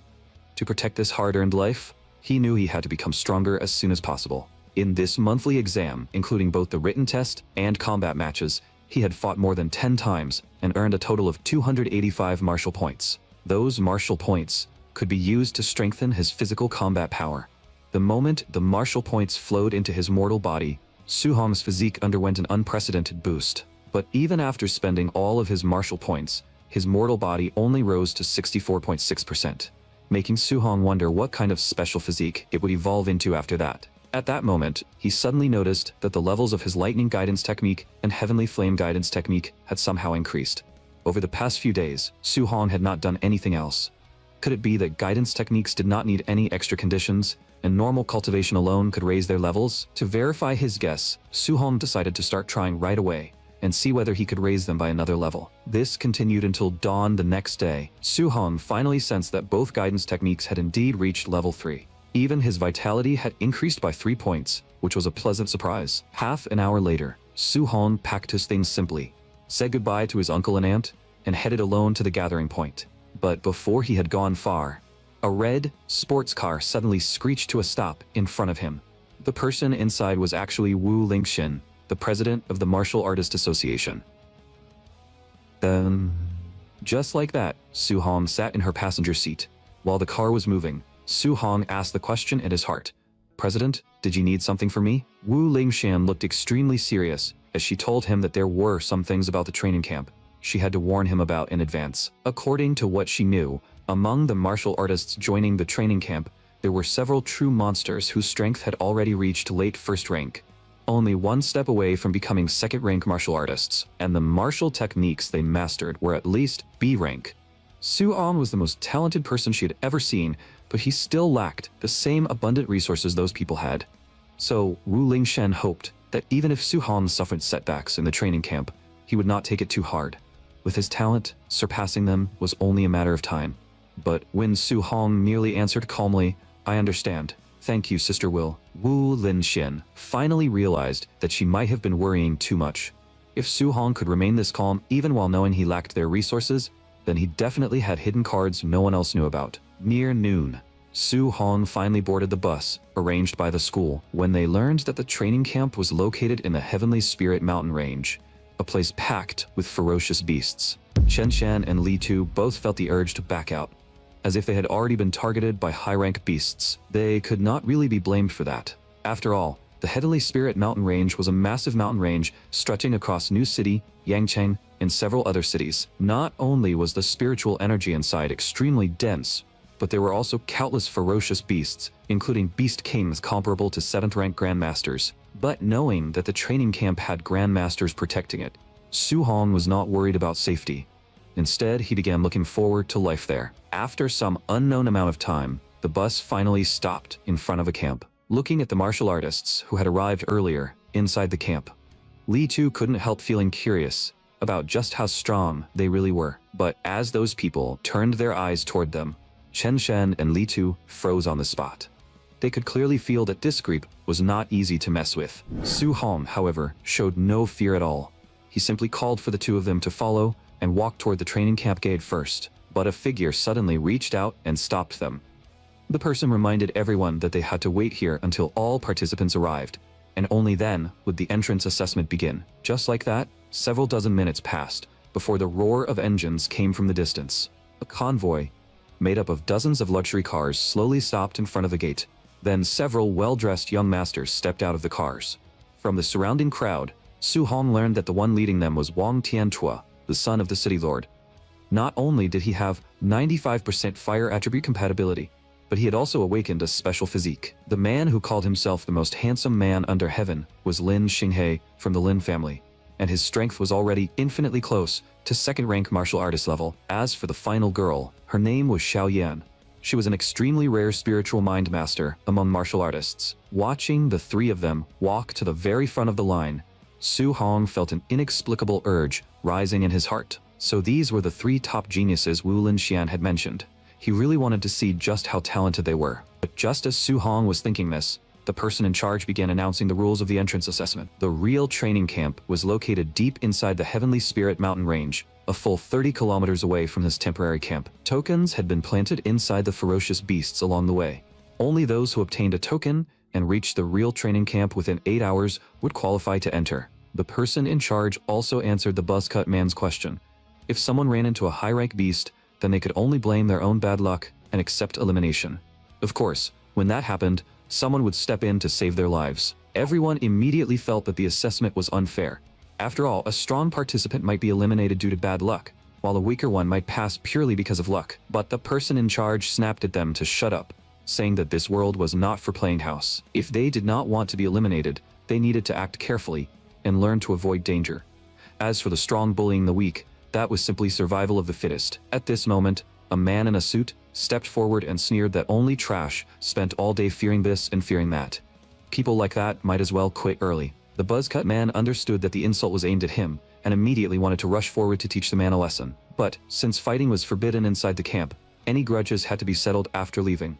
Once they were outside, whether they wanted to steal tokens or beat each other up was entirely up to them. The buzzcut man could only suppress his anger and endure it for now. Watching this, Su Hong fell into thought. This training camp really was brutal. It openly encouraged the students to compete and rob each other. But for Su Hong, this was exactly what he wanted. If he ended up fighting this group, wouldn't that mean earning a huge amount of martial points? Meanwhile, the person in charge wasted no more words and directly announced the official start of the entrance assessment. In an instant, everyone rushed out of the camp. The buzzcut man followed closely behind a man in a suit. Today, he had to send that suited bastard packing, as both of them activated their respective guidance techniques. The battle finally erupted deep in the forest. But what they didn't know was that a figure was standing on a treetop, quietly watching everything unfold. Su Hong was thinking that the combat power of these so-called geniuses was far weaker than he had imagined. Even if he defeated them, they probably wouldn't be worth many martial points. Rather than wasting time on them, he might as well hunt a few more ferocious beasts. But unexpectedly, while the two were fighting, they actually started trash-talking each other. Su Hong heard the suited man sneer that peasants would always be peasants, and that hard work was useless. Then he heard the buzzcut man snap back, telling him not to compare him with those poor workers. Su Hong was forced to activate hunting mode. Since martial points were delivering themselves to his door, he might as well not waste them. To teach them a lesson, Su Hong directly called out and stopped the two who were still fighting. At first, both of them thought Su Hong was there to break up the fight, so they threatened him to get lost or they would beat him up too. But Su Hong merely gave a faint sneer. "Don't misunderstand, I'm only here to either beat you two to death or get beaten to death by you two." Hearing this, the buzzcut man immediately rushed forward with a punch, thinking Su Hong was asking to die. But Su Hong's reaction was clearly much faster than his. With just one kick, the buzzcut man was sent flying right in front of the suited man. The suited man froze in disbelief. He couldn't believe that an opponent close to his own level couldn't even withstand a single move from Su Hong. And just as he was stunned, a sharp rush of wind suddenly sounded beside his ear. In the next instant, he also took a heavy blow straight to the head from Su Hong. Looking at the two unconscious men, Su Hong even kindly reminded them not to look down on ordinary cultivators. What he didn't know was that everything he had done had been seen by the examiners in the monitoring room. One examiner couldn't help complaining that Su Hong had no martial ethics at all. Those two were in the middle of a hot-blooded duel, and this kid just jumped out and one-shot both of them. Although the chief examiner verbally agreed, he had already developed some interest in Su Hong. After some time, the unconscious suited man woke up first. Remembering how Su Hong had knocked him down, he gritted his teeth in anger and swore that he would find Su Hong and tear him apart. Right then, the buzzcut man also woke up. The two unfortunate brothers looked at each other. Not only did they immediately bury the hatchet, they even supported each other as they went off to find Su Hong for revenge. As for what happened to those two, Su Hong didn't care. He had already reached the deeper part of the forest. Suddenly, a group of ferocious beasts blocked his path. Seeing that it was yet another group of early Tier 1 giant tusk boars, Su Hong felt a little speechless. He could barely remember how many groups like this he had run into already. Even so, he still used Thunderclap Fist and killed all of the giant tusk boars. The main problem was that ever since Su-hong had grown stronger, the martial points rewarded by these low-rank beasts had become smaller and smaller. Right now, the most important thing was finding an entrance token. Unfortunately, even after searching through the stomachs of these beasts, he still didn't find a single token. Realizing that only higher-level ferocious beasts were likely to contain tokens, Su-hong continued sprinting deeper into the forest. But after sprinting several kilometers in a row, Su-hong still couldn't figure out why he hadn't seen even a single ferocious beast. Just as that thought crossed his mind, a massive black shadow suddenly appeared before him. It was actually a late Tier 1 Nightshade Black Tiger. Seeing this, the corner of Su-hong's mouth lifted slightly. Finally, it wasn't another low-rank beast. In the next second, he decisively fired a void-breaking finger. As expected, the Nightshade Black Tiger was instantly blasted to the ground by the terrifying impact. Su-hong quickly grabbed his spear and finished it off. Looking at the fallen beast, he couldn't help sighing inwardly. With his current strength, killing a late Tier 1 ferocious beast was like taking candy from a baby. Then, Su-hong cut open the Nightshade Black Tiger's stomach and began searching carefully. The moment he took out the token, the corner of Su-hong's mouth twitched. To find the single token, he had actually spent nearly 3 full hours.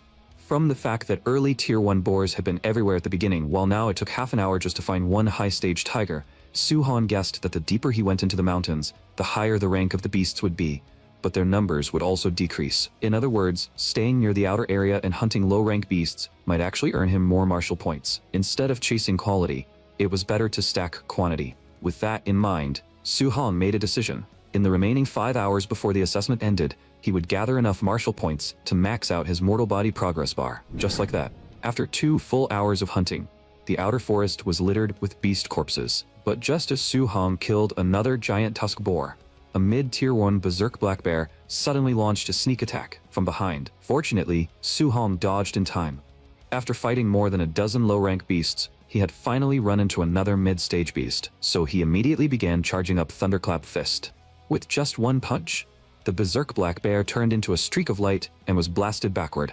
However, that attack did not kill it outright. After slamming into a tree trunk, the bear let out an ear-piercing roar. By the time it recovered, what reflected in its eyes was Su-hong's figure, rushing toward it at high speed. Because this punch used his full strength, it actually smashed through both the berserk black bear and the tree trunk behind it, snapping the tree in half. Even Su-hong himself had not expected that after raising his mortal body past 60%, his raw physical strength alone would be enough to kill a mid-Tier 1 ferocious beast.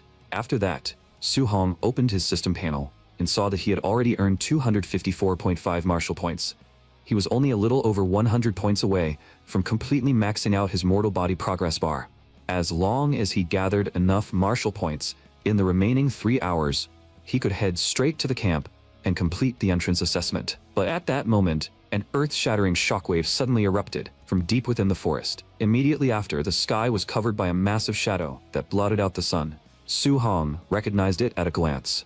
It was the legendary Golden Rock Beast King. As the Golden Rock Beast King gradually rose into the air, Su-hong instantly felt the pressure around him multiply. So this was the power of a Beast King level ferocious beast. Just one flap of its wings could unleash such terrifying force. Fortunately, at the critical moment, a giant boulder in the distance blocked most of the impact for Su-hong, allowing him to avoid disaster. At the same time, Su-hong couldn't help thinking that he had indeed grown a little proud of his recent strength. But in front of top-tier powerhouses like this, he was nothing more than an insignificant speck. Suddenly, Su-hong's pupils contracted violently, because a figure was standing in the sky 100 meters above the ground, facing off against the Golden Rock Beast King. As a 7th rank Grandmaster, Qin Tianli spoke with overwhelming dominance, saying that he was borrowing this territory and telling the Golden Rock Beast King to go back where it came from. Unexpectedly, the Golden Rock Beast King actually spoke in human language, replying coldly, "I never said I was lending the Heavenly Spirit mountain range to you." Hearing this, Qin Tianli acted without hesitation, deciding to beat the Golden Rock Beast King until it agreed. As the two sides completed their first clash, the Golden Rock Beast King let out an ear-piercing cry, seemingly trying to use sound waves to weaken Qin Tianli's combat power, but it had clearly underestimated the might of a Grandmaster. Qin Tianli turned into a blur and roared, "Too damn noisy." The moment his words fell, This Beast King-level ferocious beast was reduced to a punching bag after hundreds of consecutive punches. The Golden Rock Beast King was finally knocked back by a single blow. Qin Tianli then gave it his final warning. I don't want to repeat myself. Get back where you came from. I, Qin Tianli, am borrowing this land. Realizing that it could not beat him at all, the Golden Rock Beast King could only leave behind a threat and slink away with its tail between its legs. Seeing this, Qin Tianli took a deep breath. In the next second, his voice resounded across the sky. I am Qin Tianli, a 7th rank Grandmaster. All students do not panic. The assessment continues. Hearing that overwhelming declaration, Su Hong couldn't help sighing inwardly. So this was the power of a human Grandmaster. One day, he would reach that level too. Meanwhile, Qin Tianli had already returned to the air above the training camp. Before landing, he was still cursing the Golden Rock Beast King for not knowing what was good for it. He had only borrowed its territory as a trial ground, yet it insisted on coming back just to get beaten up. The two 5th rank martial artists quickly praised him, saying he truly lived up to the title of Grandmaster and had beaten the fight right out of a Beast King famous for its physical toughness. But Qin Tianli told them to save the bootlicking.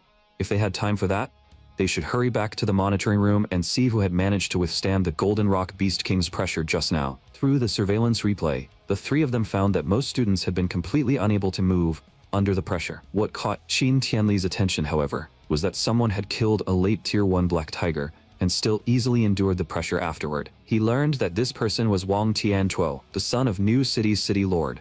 Wang Tiantuo was a late 1st rank martial artist with vitality as high as 340.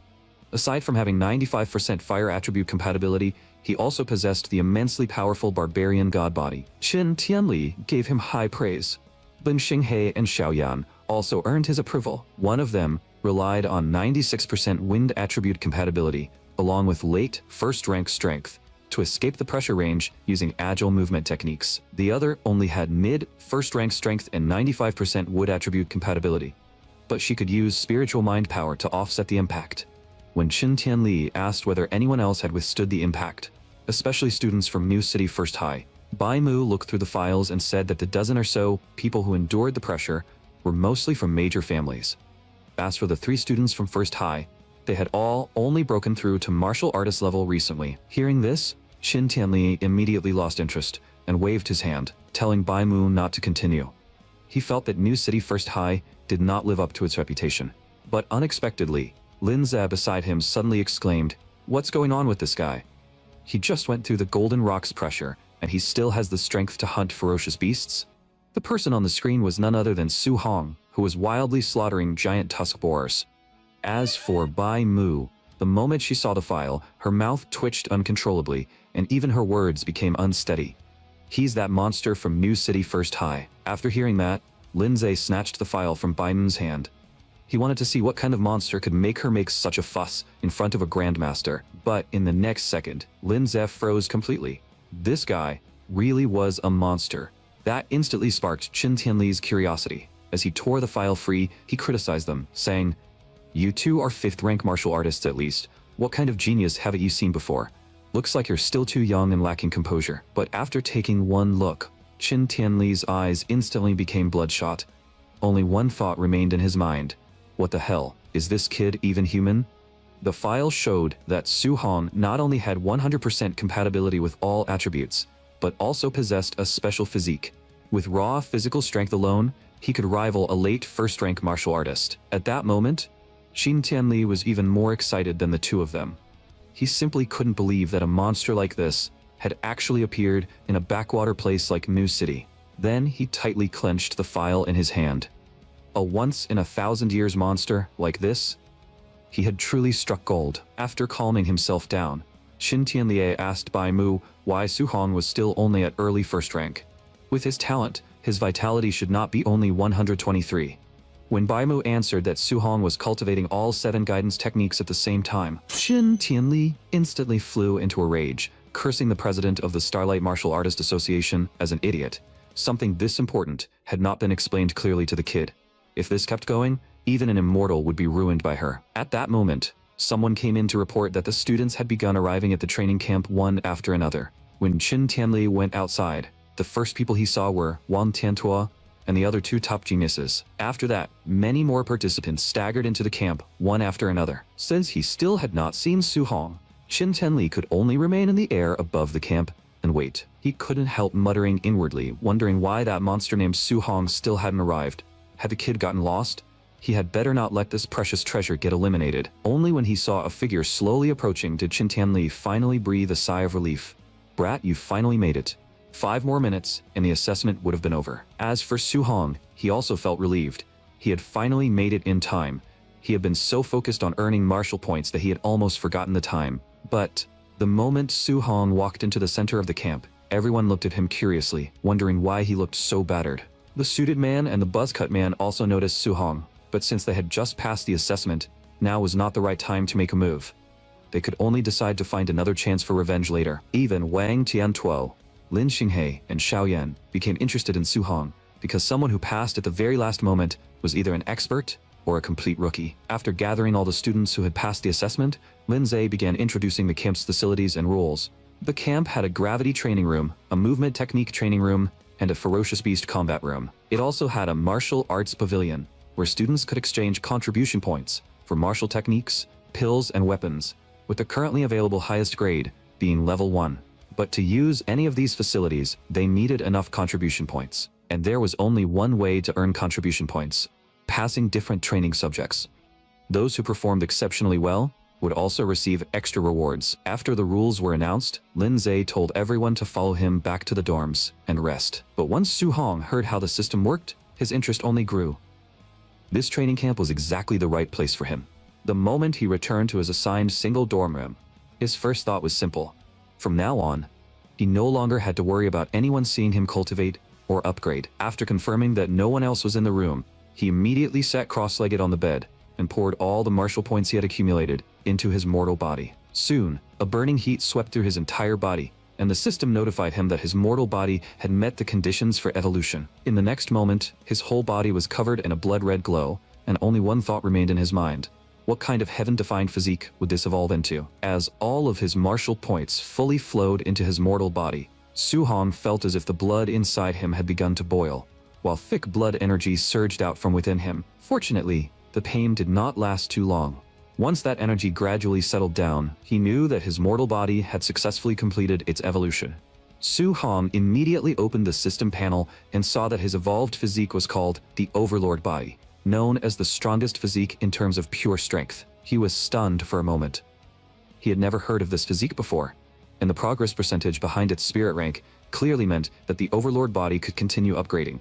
But thinking too much about it now was pointless. He quickly got dressed and prepared to test just how absurd the Overlord body's strength really was. To his surprise, the moment he casually picked up his spear, he crushed a dent straight into the shaft. This was a C-rank alloy spear worth $60,000, yet with one light grip, he had nearly ruined it on the spot. But then again, he had picked this spear up in the wild outside New City and hadn't spent a single cent on it. So even if it broke, it didn't really count as a loss. Still, this made it even more urgent for him to gather contribution points in exchange for a higher quality spear. At the martial arts pavilion, the moment he remembered that wearing a weighted vest could earn contribution points, he immediately had a target. Meanwhile, quite a few students had already gathered in the camp warehouse, all exclaiming that Wang Tiantuo, the son of the city lord, was an absolute freak. It turned out that Wang Tiantuo could still jump in place while wearing a 3,000-kilogram weighted vest.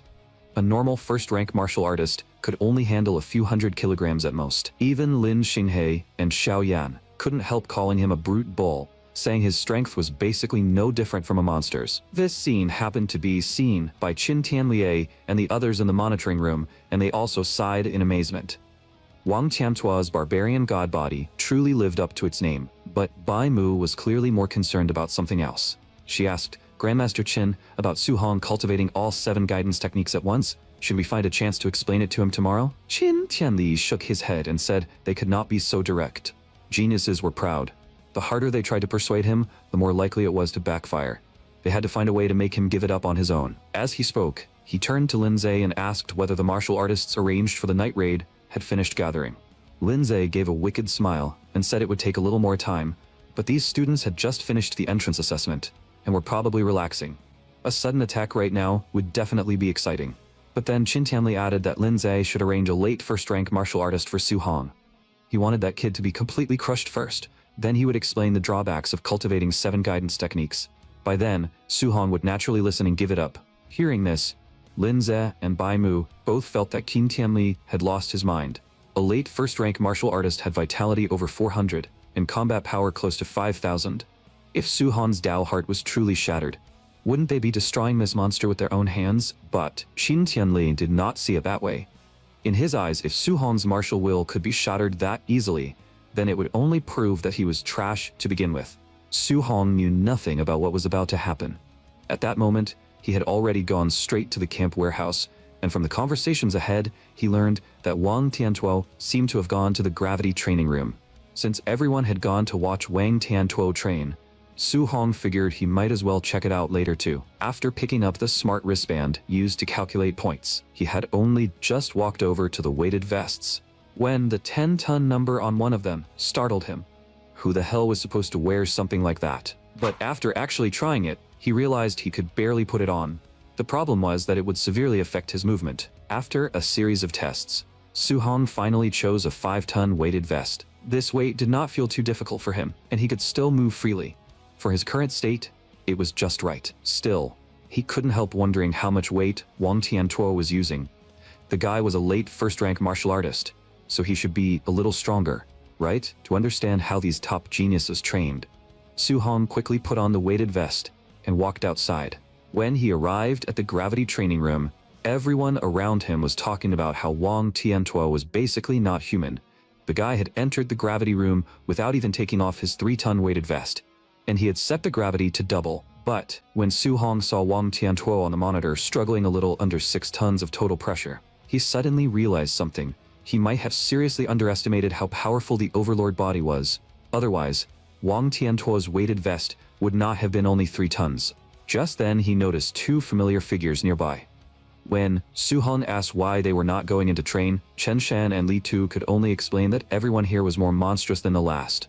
If they went in, they would definitely be compared to the others, and that would be way too embarrassing. Su Hong patted Chen Shan on the shoulder and asked helplessly, "That's the reason?" Seeing him stride toward the gravity room entrance, the 2 hurriedly advised him to go in later, or he would definitely be laughed at. The people around them also started mocking him. In their eyes, Su Hong was not even wearing a gravity suit. Yet, he wanted to surpass Wang Tiantuo in gravity training. It was simply ridiculous, but Su Hong ignored them. After all, gravity rooms were extremely expensive to build, and only a few powerful families could afford them.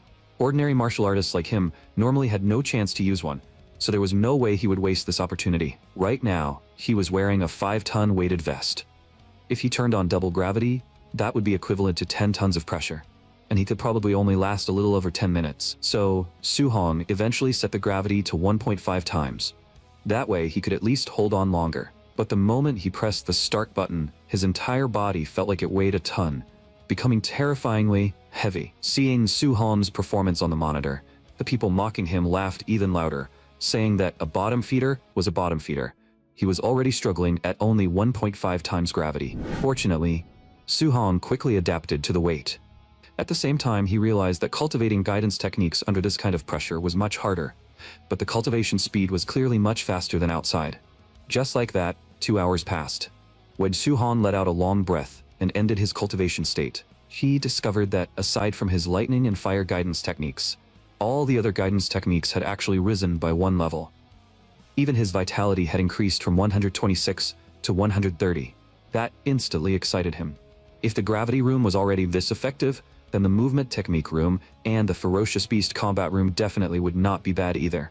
But the moment she walked out of the gravity room, the 2 people not far away immediately mocked him in a sarcastic tone. "Look at that bottom feeder. He came out so quickly and he's already covered in sweat from just 1.5 times gravity. If it were us, we could probably sleep in there." But when he took off his jacket to cool down, those people's impression of him improved a little. Still, judging from how strained he had looked earlier, they guessed his weighted vest was probably 500 kilograms at most. Even if he had some strength, he was still nowhere near those geniuses who trained with thousands of kilograms. Fortunately, Wang Tiantuo was about to finish his training, and everyone's attention was quickly drawn back to him. As Wang Tiantuo walked out of the gravity room drenched in sweat, the weighted vest he took off instantly left everyone frozen in place. At that moment, only one thought remained in their minds. With that kind of weight alone, Wang Tiantuo's physical strength was absolutely number one in the training camp. Even Ling Xinghe smiled and admitted that when it came to strength, no one here could compare to him. So why not go to the movement technique room and compare movement instead?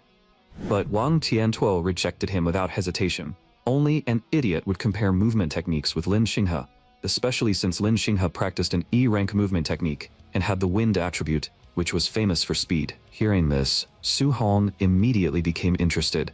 The Overlord body gave him an absolute advantage in strength, but it could not make up for his weakness in movement techniques. After Lin Xinghe entered the movement technique training room, several well-informed students immediately cried out, "So this is the E-rank movement technique, Flying Swan Cloud Step. Isn't this way too strong?" On the monitor, Lin Xinghe faced arrows at maximum difficulty, yet still relied on his agile movement to dodge every single attack perfectly. He even had enough stare energy to scatter flower petals and strike all kinds of flamboyant poses. Su Hong looked at the system panel and couldn't help sighing. This really was a good movement technique. Then, without hesitation, he entered the consciousness space and began training. What he didn't know was that the crowd's attention soon shifted toward him, seeing him actually imitate Lin Xinghe's movements.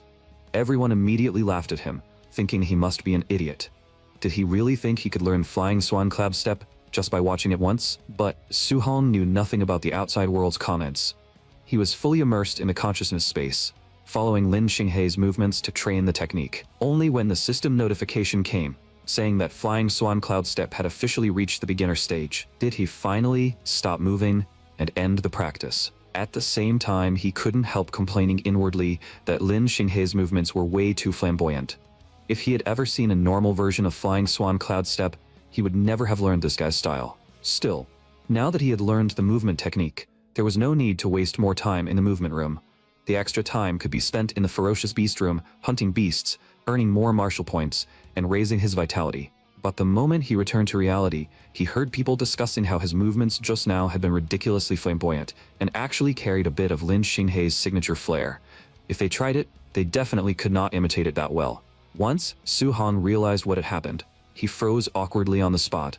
Had he actually made all those flamboyant poses in real life too? Thinking of this, he turned and ran, silently cursing that he would never use Lin Xinghe as a learning template again. Watching him leave, the revenge duo guessed that he was probably heading to the ferocious beast room, so they decided to block the entrance and beat the living daylights out of him once he came out. Before long, a large crowd had gathered in front of the ferocious beast room. It turned out that Xiao Yan wanted to challenge Wang Tiantuo in a ferocious beast hunting contest to determine who was truly number one in the training camp. Wang Tiantuo, however, did not take it seriously.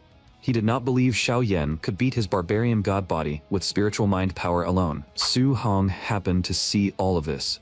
Curious about how spiritual mind masters fought, he immediately decided to watch first, then head into the ferocious beast room to earn martial points afterward. When he saw Xiao Yan slowly floating in the surveillance footage, Su Hong froze on the spot. Walking through the air was supposed to be something only Grandmaster level experts could do. So this was what a spiritual mind master was like? Before he could even recover from the shock, Xiao Yan had already made her move. In a single instant, 3 late Tier 1 black tigers were killed at the same time, and when another black tiger tried to ambush her from behind, she actually used spiritual mind power to forcibly bind it in midair. With a light sweep of her arm, the ambushing black tiger was instantly cut down as well. When Su Hong realized that streak of light was a dagger, his entire body trembled. Walking through the air, controlling objects from a distance, and restraining enemies directly? No wonder every spiritual mind master was absurdly powerful. Just as he was thinking this, someone nearby suddenly cried out, "What's going on?" On the monitor, Xiao Yan had already faced off against a late Tier 1 black-scale python, and in front of her floated a massive sword shadow, dozens of meters tall. With a single thought, the giant sword came crashing down and split the black-scale python in half on the spot. Seeing this, Su Hong was deeply shaken. She clearly had not brought any weapon earlier, and a sword shadow that huge had to weigh several tons, right? Right then, Lin Xinghe arrived and explained with a smile that this was an A-rank martial technique, unique to spiritual mind masters. The moment he said that, everyone present began discussing it. Another A-rank technique? Seriously, do all you top geniuses have A-rank martial techniques? Don't tell me Wang Tiantuo has one too. Lin Xinghe answered that Wang Tiantuo did indeed have an offensive A-rank martial technique. Su Hong's surprise instantly turned into excitement. This training camp was packed with A-rank techniques. He had definitely come to the right place. However, Wang Tiantuo, on the monitor, was only relying on raw physical strength to kill ferocious beasts. It looked like he had no intention of using any martial technique for now, so Su Hong could only wait for another chance to secretly learn it. But right now, another thought surfaced in Su Hong's mind. He wanted to become a spiritual mind master too. From what he remembered, one needed over 100 spirit points to cross that threshold. His current spirit was only 26.5, which meant he was still 73.5 points short. Converted into martial points, that meant he still needed 735 points. It looked like he really had to start slaughtering beasts. However, Su Hong's figure walking alone toward the ferocious beast room was also seen by the revenge duo. The two immediately followed him, thinking this was a once-in-a-lifetime chance. While everyone else was watching Wang Tiantuo and Xiaoyan train, they could rush in and beat Si Hong down. But just as the buzz-cut man approached the entrance, he suddenly cried out, "Holy crap! What is this?" At first, the suited man told him to stop yelling or Su Hong would notice them. But in the next second he shouted too, "Holy crap, is this kid insane?" Because standing in front of Su Hong were more than a dozen late Tier 1 ferocious beasts, all staring at him like prey. In their eyes, this was no different from suicide. Even if they went to call an instructor now, it would be too late. In just a few seconds, Su Hong would be torn to pieces. But what they didn't know was that facing this pack of ferocious beasts, Su Hong was not afraid at all. If anything, he was itching for a fight. Su Hong raised his hand and beckoned at them with clear provocation. The ferocious beasts were instantly enraged and swarmed toward him all at once. Su Hong immediately used Flying Swan Cloud Step, easily dodging the giant claw red scorpion's attacks. At the same time, he condensed Void-Breaking Finger in both hands. In just an instant, the closest red scorpions were killed on the spot. Watching Su Hong slaughter his way through the beast pack on the monitor, the revenge duo was completely stunned.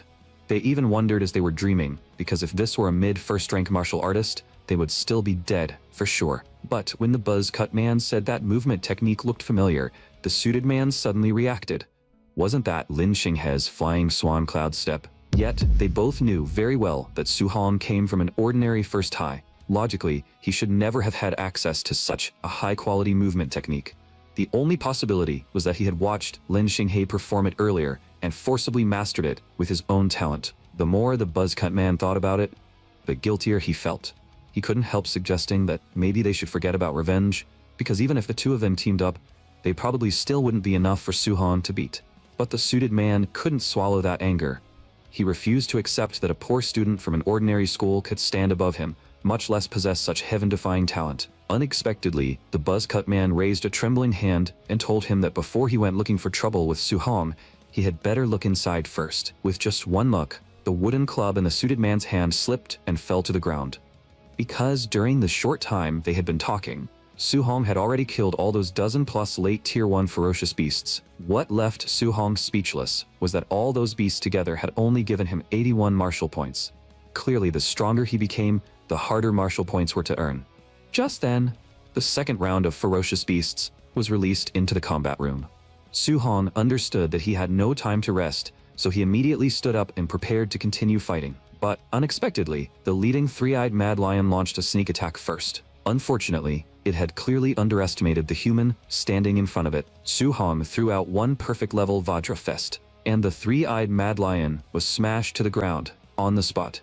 That scene immediately terrified the other beasts, making them instinctively begin backing away. Seeing this, Su Hong charged forward instead. "Where do you think you're going? Hand over all your martial points." From that moment on, wherever he went, not a single beast could withstand even one exchange. Outside the ferocious beast room, the revenge duo was already standing there like statues. In the end, the suited man was the first to break the silence. Revenge only creates more revenge.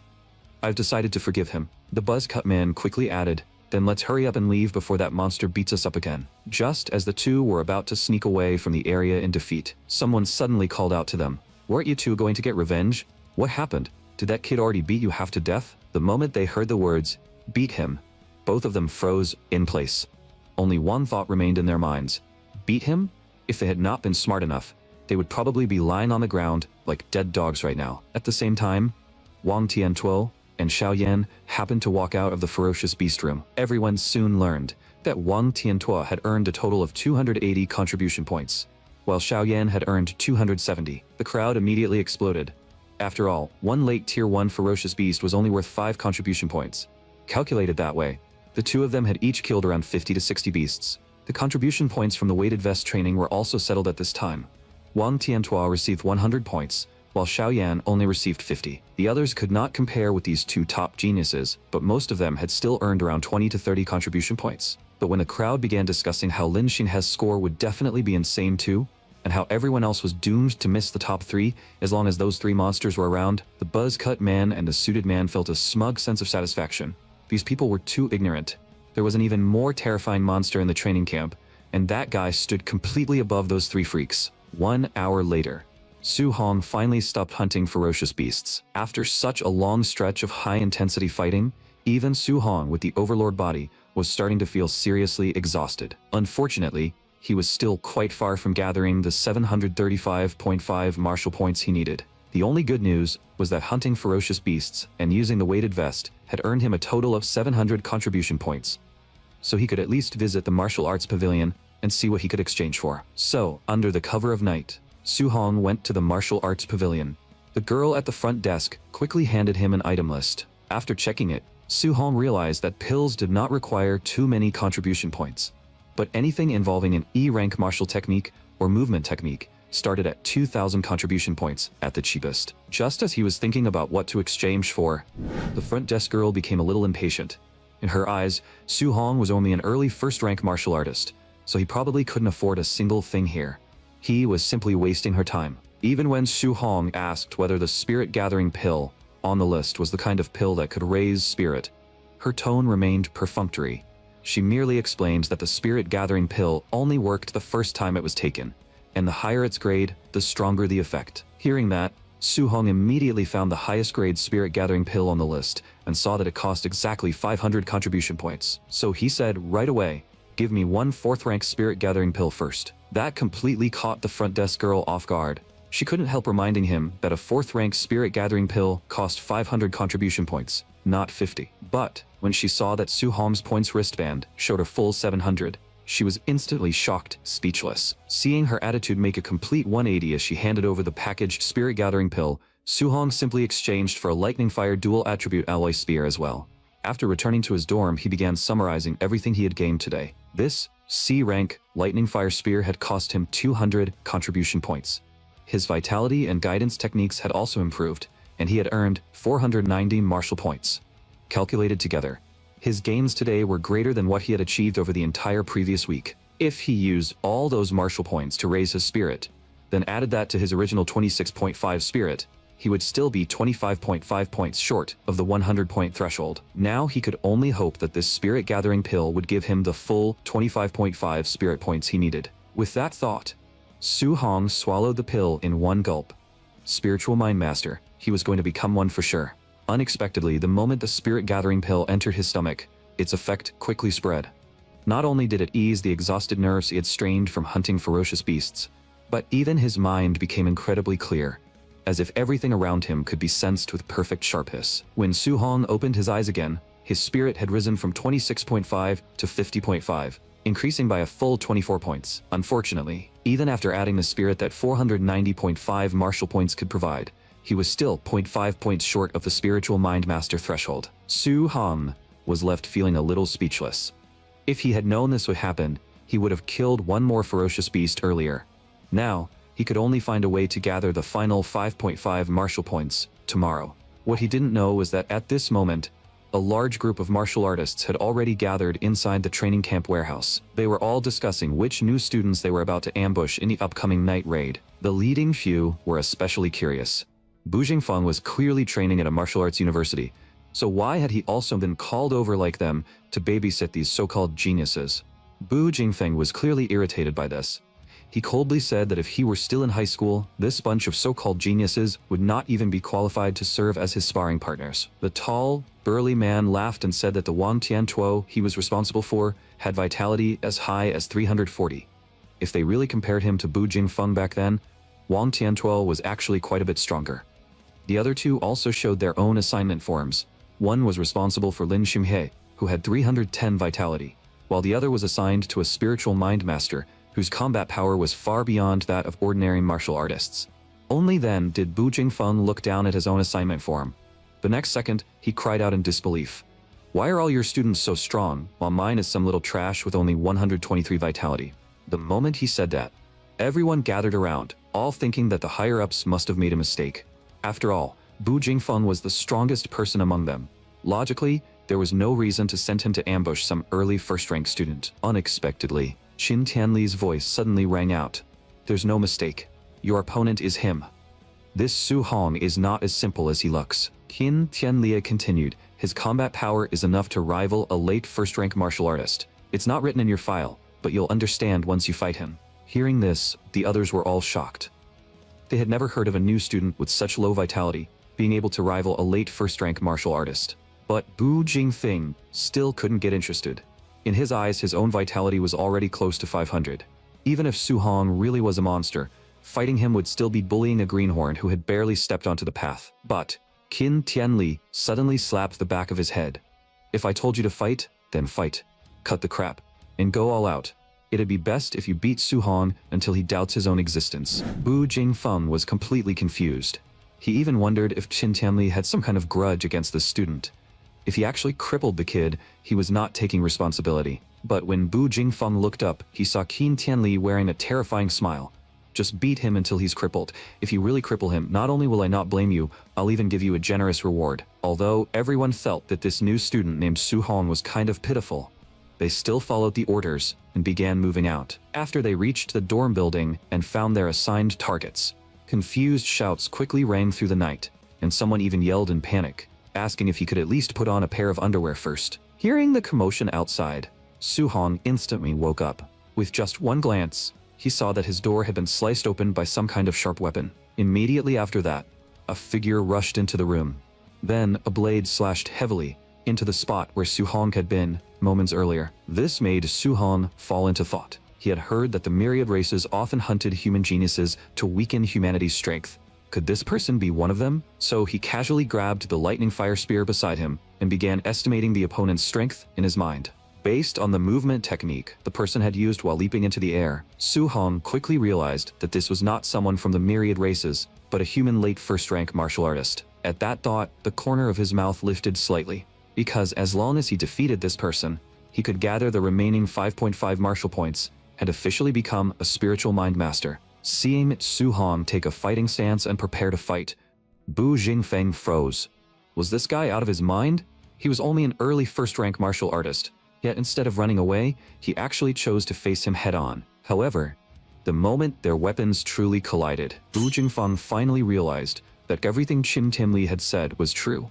This kid's combat power really could rival a late first-rank martial artist, and in terms of raw strength, he even faintly surpassed ordinary late first-rank fighters. But Su Hong only had one thought in his mind. So what if he was late first rank? It wasn't like Su Hong had never fought one before. In the next second, Su Hong let out a sharp shout, and the strength in his hands surged again. Bu Jingfeng was instantly forced back by that terrifying power. Feeling his entire body tremble from the impact, Bu Jingfeng became even more certain that something was seriously wrong with this kid. But he also knew very well that battles between martial artists were never decided by raw strength alone. He quickly wrapped a layer of pale purple flame around his weapon. Seeing this, Su Hong also infused lightning attribute power into his lightning fire spear. After all, this was his first time facing a fire attribute martial technique head-on, so he had to take it seriously. In the next second, Bu Jingfeng's B-rank martial technique, Flame Slash, was fully charged. Su Hong immediately judged that this move was far more powerful than Void Breaking Finger, even though both were B-rank techniques. So instead of retreating, he gripped the lightning fire spear with all his strength and chose to clash head-on. A violent explosion erupted. Cold sweat instantly poured down Bu Jingfeng's back. Only one terrifying fact remained in his mind. This guy had not used any martial technique at all, yet he had blocked Flame Slash purely with external lightning release. Talent like this defied all logic. Even so, Bu Jingfeng forced himself to speak with confidence. What a shame. Looks like you don't know any lightning attribute spear technique. Otherwise, I might not have been able to beat you this easily. Su Hong, however, remained completely calm. True, I don't know any lightning attribute spear technique. But what if I add this? As soon as he finished speaking, crimson flames rapidly wrapped around the spear. In the next moment, Su Hong's entire body was surrounded by both lightning and fire. Bu Jingfeng's pupils shrank violently. How is this possible? Why can you fuse two attributes together? After all, every martial artist knew that different attributes naturally repelled one another. If he had not seen it with his own eyes, Bu Jingfeng would have always believed attribute fusion was nothing more than a legend. But by the time he recovered from his shock, Su Hong had already charged forward with the lightning fire spear, carrying the fused power of lightning and fire. In a blind panic, Bu Jingfeng immediately released a flame slash again to counterattack. But before his weapon could even touch the spear tip, it was instantly knocked away by the lightning fire power. Immediately after that, an even more terrifying energy erupted. With a thunderous boom, the massive impact blasted Bu Jingfeng straight through the wall and sent him flying out of the dorm. Before losing consciousness, only one thought remained in Bu Jingfeng's mind. That power was way too ridiculous. At the same time, Su Hong was clearly exhausted as well. After all, using lightning fire power consumed far too much energy. But when he saw the system notification, all of that exhaustion was instantly thrown to the back of his mind, because the final 5.5 martial points he needed to become a spiritual mind master had finally been gathered. What he didn't know was that just a few seconds earlier, Qin Tianlei and Bai Mu had already arrived outside the dorm building at the exact time they had calculated. The two of them had even prepared several different speeches in advance. The moment Bu Jingfeng defeated Su Hong, they planned to step in and persuade him to give up cultivating multiple guidance techniques. At first, everything seemed to be going exactly as they expected. Before long, a figure smashed through the wall and flew out of the window. Then, the figure crashed heavily right in front of Qin Tianli and Bai Mu. But when they saw that the unconscious person was actually Bu Jingfeng, both of them dropped their jaws, wondering if their eyes had betrayed them. Bai Mu was the first to react. If Bu Jingfeng was lying here, then this night raid had already failed, and all the speeches they had prepared were now completely useless. But right then, 3 more figures flew out of the windows one after another, and they landed perfectly beside Bu Jingfeng. They were none other than the martial artists sent to ambush the other 3 top geniuses in the camp. Wang Tiantuo and the others stood by the broken windows, telling Qin Tianli to send stronger opponents next time, because these guys weren't even enough for a warm-up. Suddenly, Wang Tiantuo noticed that there were actually 4 people lying on the ground. Although Lin Xinghe realized someone had finished even faster than them, he assumed that the martial artist must have been too weak and had simply been casually swatted away like a bug. Hearing this, Bai Mu's mouth twitched uncontrollably. Weak? Bu Jingfeng was the strongest one out of all 4 of them. But in Qin Tianli's eyes, it was normal for Wang Tiantuo and the other 2 to win. What truly defied common sense was that Su Hong, an early first-rank martial artist, had faced a near second-rank fighter and still finished before them. How exactly had that kid done it? Was it a top-tier martial technique? Or a top-tier physique? Just as Qin Tianli was deep in thought, Lin Zhe suddenly rushed over in a panic, shouting that something huge had happened. Qin Tianli waved his hand and told him not to overreact. Even if a student had been accidentally killed, that was still within expectations. But then, Lin Zhe said that Su Hong had used a fused guidance technique while fighting Bu Jingfeng. Qin Tianli still nodded calmly. So it was a fused guidance technique. No wonder he managed to beat Bu Jingfeng. But in the next second, he suddenly froze as the meaning hit him. Then he grabbed Lin Zhe by the shoulder and widened his eyes. Wait, say that again. What do you mean Su Hong used a fused guidance technique? Lin Zhe endured the pressure on his shoulder and hurriedly explained. I saw it clearly on the monitor. Su Hong really fused lightning and fire into a dual attribute guidance technique. If you don't believe me, you can ask Bu Jingfeng. Right then, Bu Jingfeng happened to wake up as well. Trembling, he said, "It's true. I lost to his lightning fire dual attribute guidance technique." Hearing that, Qin Tianli became even more excited. He slapped Lin Zhe on the shoulder and shouted that the only genius in human history who had ever researched attribute fusion had spent decades barely succeeding. Back then, that person had used a dual attribute fused guidance technique to wipe the floor with every second-rank martial artist, while still at first rank. But according to the Starlight Association's file, Su Hong had been exposed to guidance techniques for less than a month. The more Qin Tianli thought about it, the more excited he became. He burst into laughter and declared that this was a destined star descending from the heavens. Humanity might truly be about to produce a real dragon. Bai Mu then raised her question. If fused guidance techniques had such terrifying combat power, why were they not promoted? If people succeeded on a large scale, Wouldn't humanity no longer need to fear the war against the myriad races? Qin Tianli explained again that many people had tried it back then, but attribute fusion was not only extremely difficult, it also had a high chance of ruining the cultivator. Even those who truly succeeded would usually remain stuck at first rank for life. But Su Hong had succeeded in less than a month. That level of comprehension was simply heaven-defying. If he really fused all 7 attributes one day, just how terrifying would that power become? As soon as he finished speaking, Qin Tianli fell into his own fantasy again, thinking that if a monster like this truly grew up, he might knock that myriad race's emperor senseless with a single move. Lin Zhe and Bai Mu were completely speechless, and quickly told him not to get carried away. Fusing 2 attributes was already impossibly difficult. Fusing 7 was basically pure fantasy. Qin Tianli came back to his senses and coughed lightly to hide his embarrassment. Then he said seriously that if they allowed Su Hong to continue cultivating all 7 attributes, and he ended up stuck forever at 3 attribute fusion, Qin Tianli would become a sinner of humanity. But then, Linza suddenly cried out again. I almost forgot. In that fight just now, Su Hong only had a little over 120 vitality, yet in terms of strength, he completely overpowered Bu Jingfeng, who is close to 500 vitality. That means he definitely has a special physique. The group quickly reached a conclusion. Su Hong's physique might be even more monstrous than Wang Tiantuo's barbarian god body. To verify that guess, Qin Tianli looked toward the dorm building and decided to arrange a student sparring match tomorrow to fully test Su Hong's combat power and vitality. He wanted to see what kind of scene would unfold when a freak like Su Hong faced the 3 strongest geniuses in the training camp. Su Hong, however, knew nothing about any of this.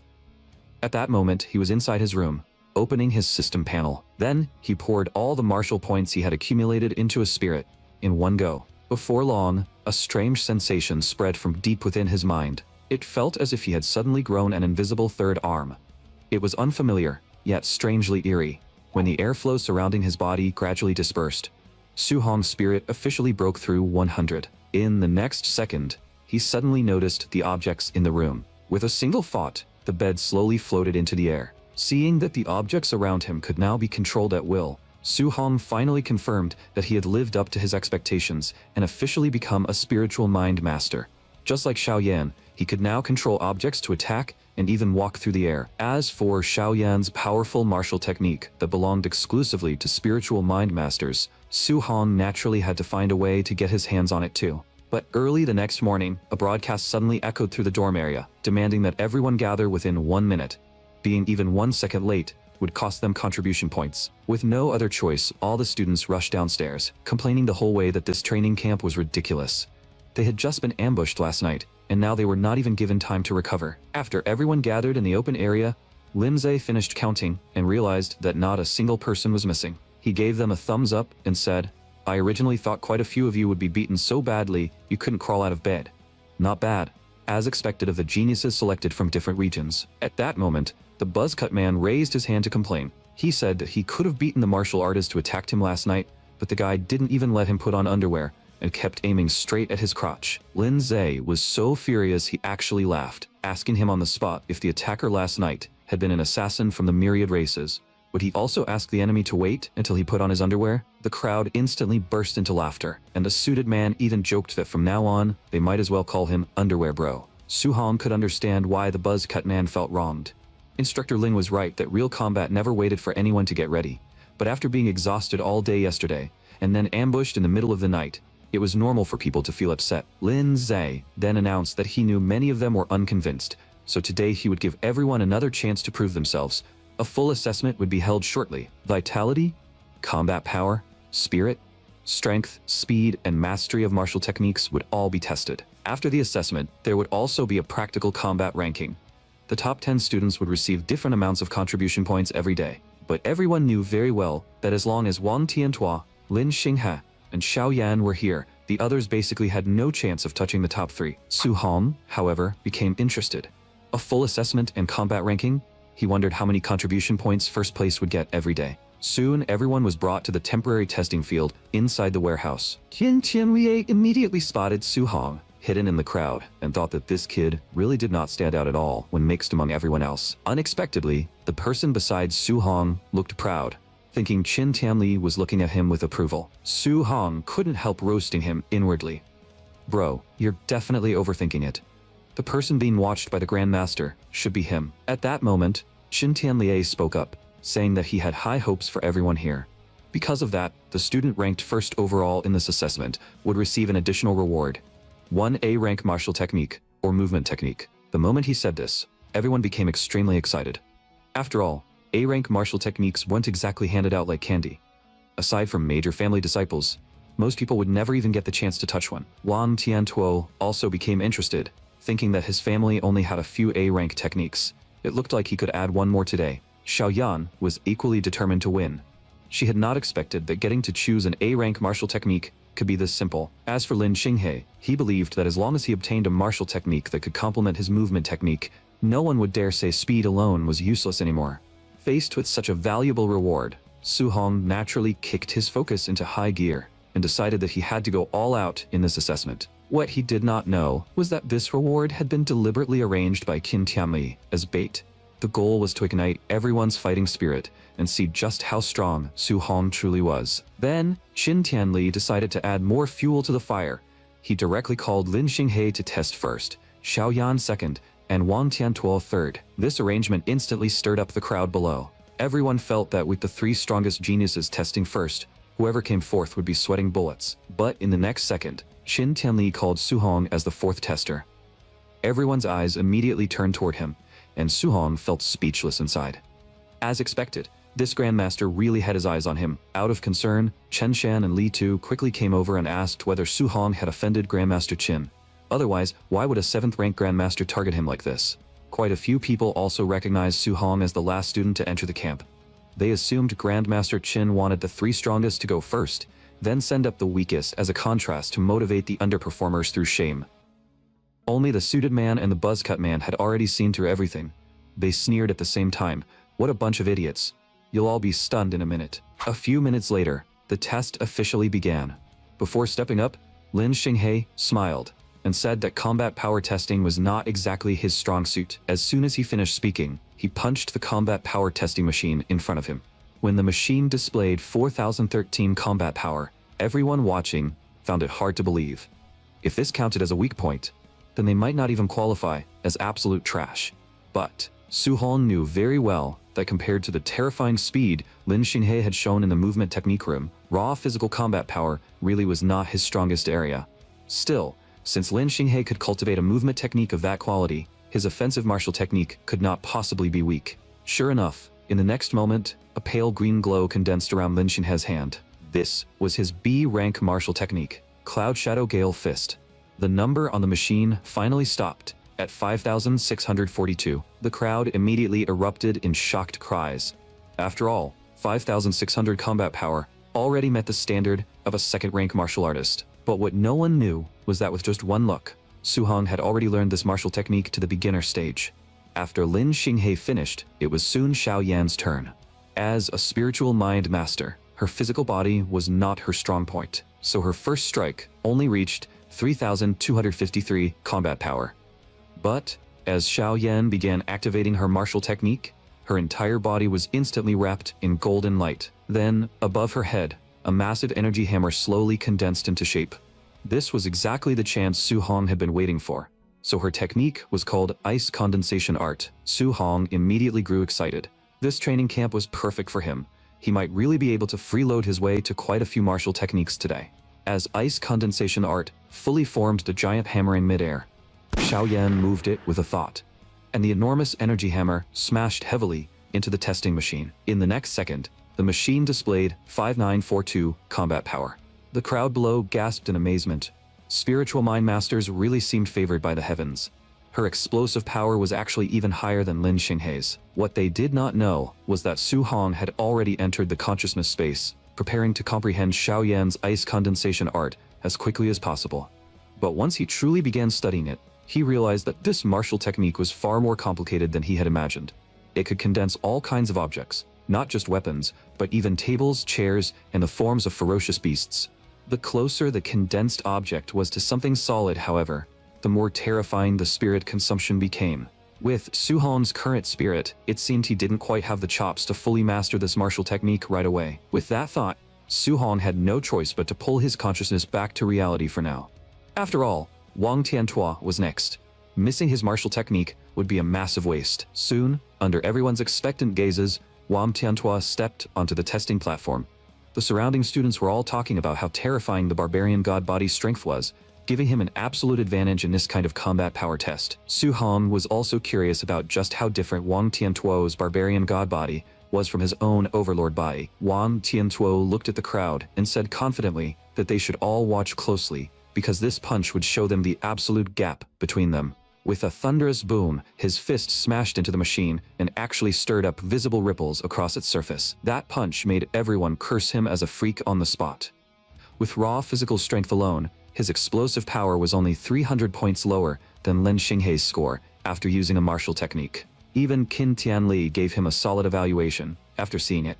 Wang Tiantua thanked the Grandmaster for the praise, then said that next he would finally use his martial technique. Hearing that, Su Hong immediately focused. So it was finally coming. Wang Tiantuo's offensive A-rank martial technique was about to be revealed before everyone. A layer of white flame gradually covered his arm. At the same time, his entire body began radiating an extremely sharp aura. As a Grandmaster-level martial artist, Qin Tianli recognized it at a glance. This was the A-rank martial technique, Ancient Nether Flame Fist. Su Hong was inwardly shocked. He had seen this technique at the martial arts pavilion before, and it cost a whopping 200-800 contribution points to exchange for. At the same time, a cold gleam flashed in Wang Tiantuo's eyes. In the next second, his fist slammed heavily into the combat power testing machine. To everyone's disbelief, this strike reached an absurd 7,534 combat power.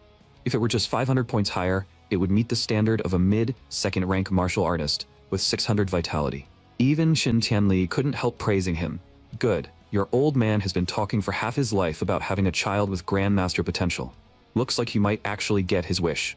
Then Qin Tianli turned his gaze toward the crowd and reminded everyone that Su Hong was next. For a moment, the students began whispering among themselves.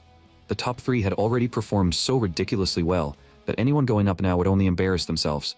So why did this kid, the one who entered the camp last, still look so calm? After Qin Tianli briefly explained the testing precautions, Su Hong immediately took his stance and prepared to punch.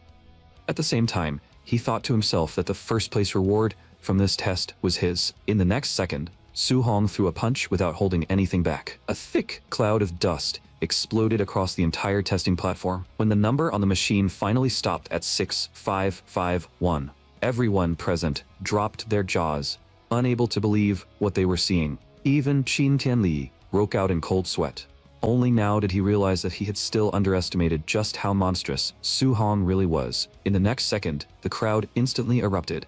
Some said Su Hong was a monster who had surpassed Wang Tiantuo, while others suspected that the combat power testing machine had malfunctioned. Otherwise, how could someone who barely passed the entrance assessment at the last minute produce such an absurd score? The three top geniuses were just as shocked. But they all knew the machine could not be broken. The only explanation was that Su Hong was probably already a second-rank martial artist, making him far stronger than self-proclaimed geniuses like them. After receiving Qin Tianli's permission to use a martial technique, Su Hong took his stance again and stepped back in front of the combat power testing machine. This immediately sparked Qin Tianli's curiosity. He asked Lindsay to guess how much combat power Su Hong could produce after using a martial technique, while Lindsay reminded him that Su Hong came from an ordinary family, so the martial technique he knew probably would not be high rank. But Qin Tianli looked expectant. In his eyes, whatever Su Hong was about to use in this state would definitely not be some low-level martial technique, and he was right, because at that moment, Su Hong had already entered the consciousness space and was repeatedly training Wang Tiantuo's ancient nether flame fist. As the proficiency kept rising, Su Hong could clearly feel that this martial technique suited him extremely well. He was learning it much faster than Flying Swan Cloud Step. Before long, the progress bar for Ancient Netherflame Fist reached 100%, meaning Su Hong had successfully learned it to the beginner stage. When his consciousness returned to reality, white flames gradually surged from his hand. This instantly drew shocked cries from everyone. Oh my god, isn't that Wang Tiantuo's Ancient Netherflame Fist? Why does Su Hong know it too? But Su Hong ignored the discussion. Right now, he only wanted to personally see how powerful this offensive martial technique really was. The moment his fist collided with the machine, a powerful shockwave instantly swept outward. For a moment, everyone's vision was covered by smoke and dust, but they could vaguely feel that this punch seemed even stronger than Wang Tiantuo's earlier strike. When the dust finally cleared, The crowd could no longer stay calm. Someone cried out on the spot, "My god, 9013 combat power? Isn't the standard for a late second-rank martial artist only 9000? Is this guy even human?" As for Lin Zhe, he was completely dumbfounded. How was this the combat power of an early first-rank martial artist with only 123 vitality? That useless file from the New City Association was definitely wrong, not just him. Even Wang Tiantuo and the others reached the same conclusion. Since the standard vitality for a second-rank martial artist was 500, Su Hong must have hidden his real vitality. Their vitality had not even reached 400, so losing to him would not be embarrassing. But soon after, the vitality test showed that Su Hong's vitality was only 137. Even the usually steady Wang Tiantuo completely lost his cool and blurted out that he must be seeing ghosts. How could anyone with 137 vitality produce 9000 combat power? As Qin Tianlie watched Su Hong walk out of the vitality testing machine, he couldn't help sighing inwardly. This kid had truly blown his mind today. Immediately after that, Qin Tianlie announced to everyone that the practical combat test would begin next, and it would determine the final ranking for this assessment. The matches would follow a challenge system. Anyone could challenge a chosen opponent. When no one dared to challenge you anymore, you would be ranked first, and receive the reward of randomly choosing an A-rank martial technique. But as soon as Qin Tianlie finished speaking, Lin Shenghe stepped forward, pointed at Su Hong and said, "Grandmaster Qin, I want to challenge Su Hong." In the end, Su Hong suppressed all 3 top geniuses in the training camp and took first place in this combat power test. After that, Qin Tianlie personally brought Su Hong to the martial arts pavilion to exchange for the champion's reward. When the front desk girl saw a grandmaster personally bring a student over to choose a martial technique, she became even more curious about Su Hong's identity. In Qin Tianlie's view, since Su Hong already had offensive martial techniques and movement techniques, the best thing to strengthen right now was the control-type martial technique, Flame Cage. In truth, he normally would not recommend this kind of technique, mainly because control-type martial techniques required spiritual energy to leave the body. Most second-rank martial artists could not even manage that. But with Su Hong's talent, learning it should not be too difficult. As he spoke, Qin Tianlie waved his hand and said he could demonstrate it once first, then let Su Hong decide whether he wanted to learn it. Su Hong immediately cupped his hands and thanked him. A ball of flame gradually condensed in Qin Tianlie's palm. Then the flame rapidly expanded, forming a burning cage in the blink of an eye. Qin Tianlie explained that while control-type martial techniques did not have much direct destructive power, they could play a huge role in real combat.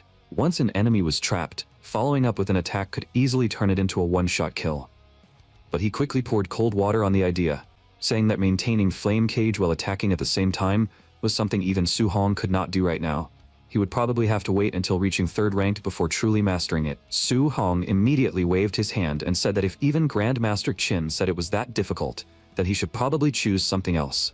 Qin Tianlie had not expected him to give up so decisively. He nodded inwardly. Geniuses were usually proud, but this kid could actually listen to advice. His future really was limitless. What Qin Tianlie did not know was that the key points of Flame Cage had already been fully recorded by the system. As long as Su Hong spent some time analyzing it later, he could still learn it. Seeing Su Hong hand the martial technique list back, Qin Tianlie looked through it again, and recommended a defensive martial technique instead. The A-rank Earth Attribute martial technique, Thick Earth Battle Armor, was a perfect fit. It used Earth Attribute spiritual energy to condense armor over the body, greatly increasing physical defense. Su Hong immediately decided to choose that one. With his physical strength, plus this defensive martial technique, the result would definitely not be weak. At that moment, Qin Tianlie seemed to remember something and asked what kind of special physique Su Hong actually had. While Su Hong honestly answered that it was the Overlord body, he secretly began to hope. His Overlord body was the strongest in terms of power among the 3,000 physiques. Once Grandmaster Qin heard that, maybe he would pull out a whole basket of martial techniques for him. Unfortunately, dreams were beautiful, but reality was a harsh wake-up call, because Qin Tianlie had never even heard of this physique. Still, Qin Tianlie knew very well that since Su Hong could easily withstand Wang Tiantuo's full-powered punch with the barbarian god body, this Overlord body had to be extraordinary. Even as a Grandmaster, he had never seen a first-rank martial artist with strength this absurd. Just then, a ringtone suddenly interrupted their conversation. When Su Hong heard that it was actually Hakimi Nanbei Green, the corner of his mouth twitched. He had never imagined that a mighty Grandmaster would have this kind of taste. It turned out the call was from Bai Mu. She reminded Qin Tianlie that the contribution point tracking system showed Su Hong had been wearing a weighted vest throughout the fight just now. Qin Tianli completely lost his cool.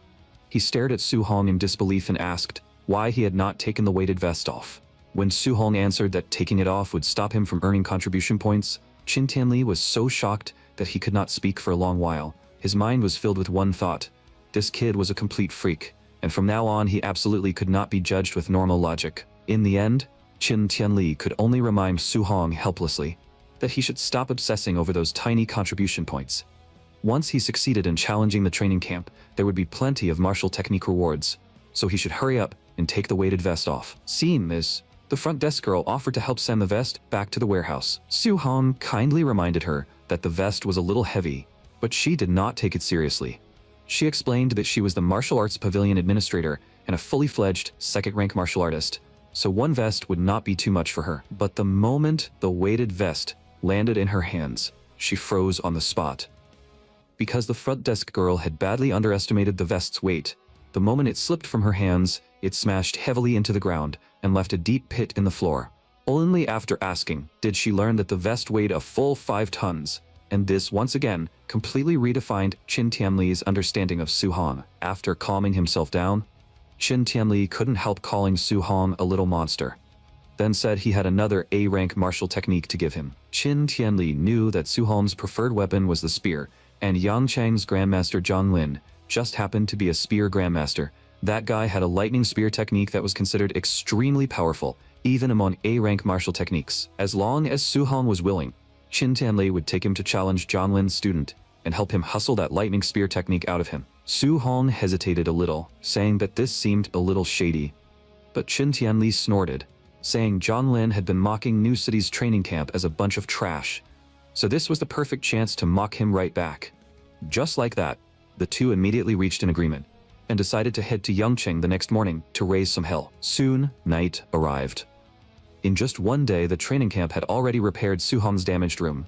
To better prepare for tomorrow's fight, he immediately sat down cross-legged, planning to train all 3 martial techniques to the beginner stage before morning. Meanwhile, Qin Tianli had already called Jiang Lin, telling him to prepare that lightning spear technique because he would bring his student over tomorrow morning to kick down their doors. Jiang Lin only sneered and told old Qin to stop blowing hot air. Yangcheng's training camp had produced a wood spirit body this year, and the kid had already broken through to second-rank martial artist.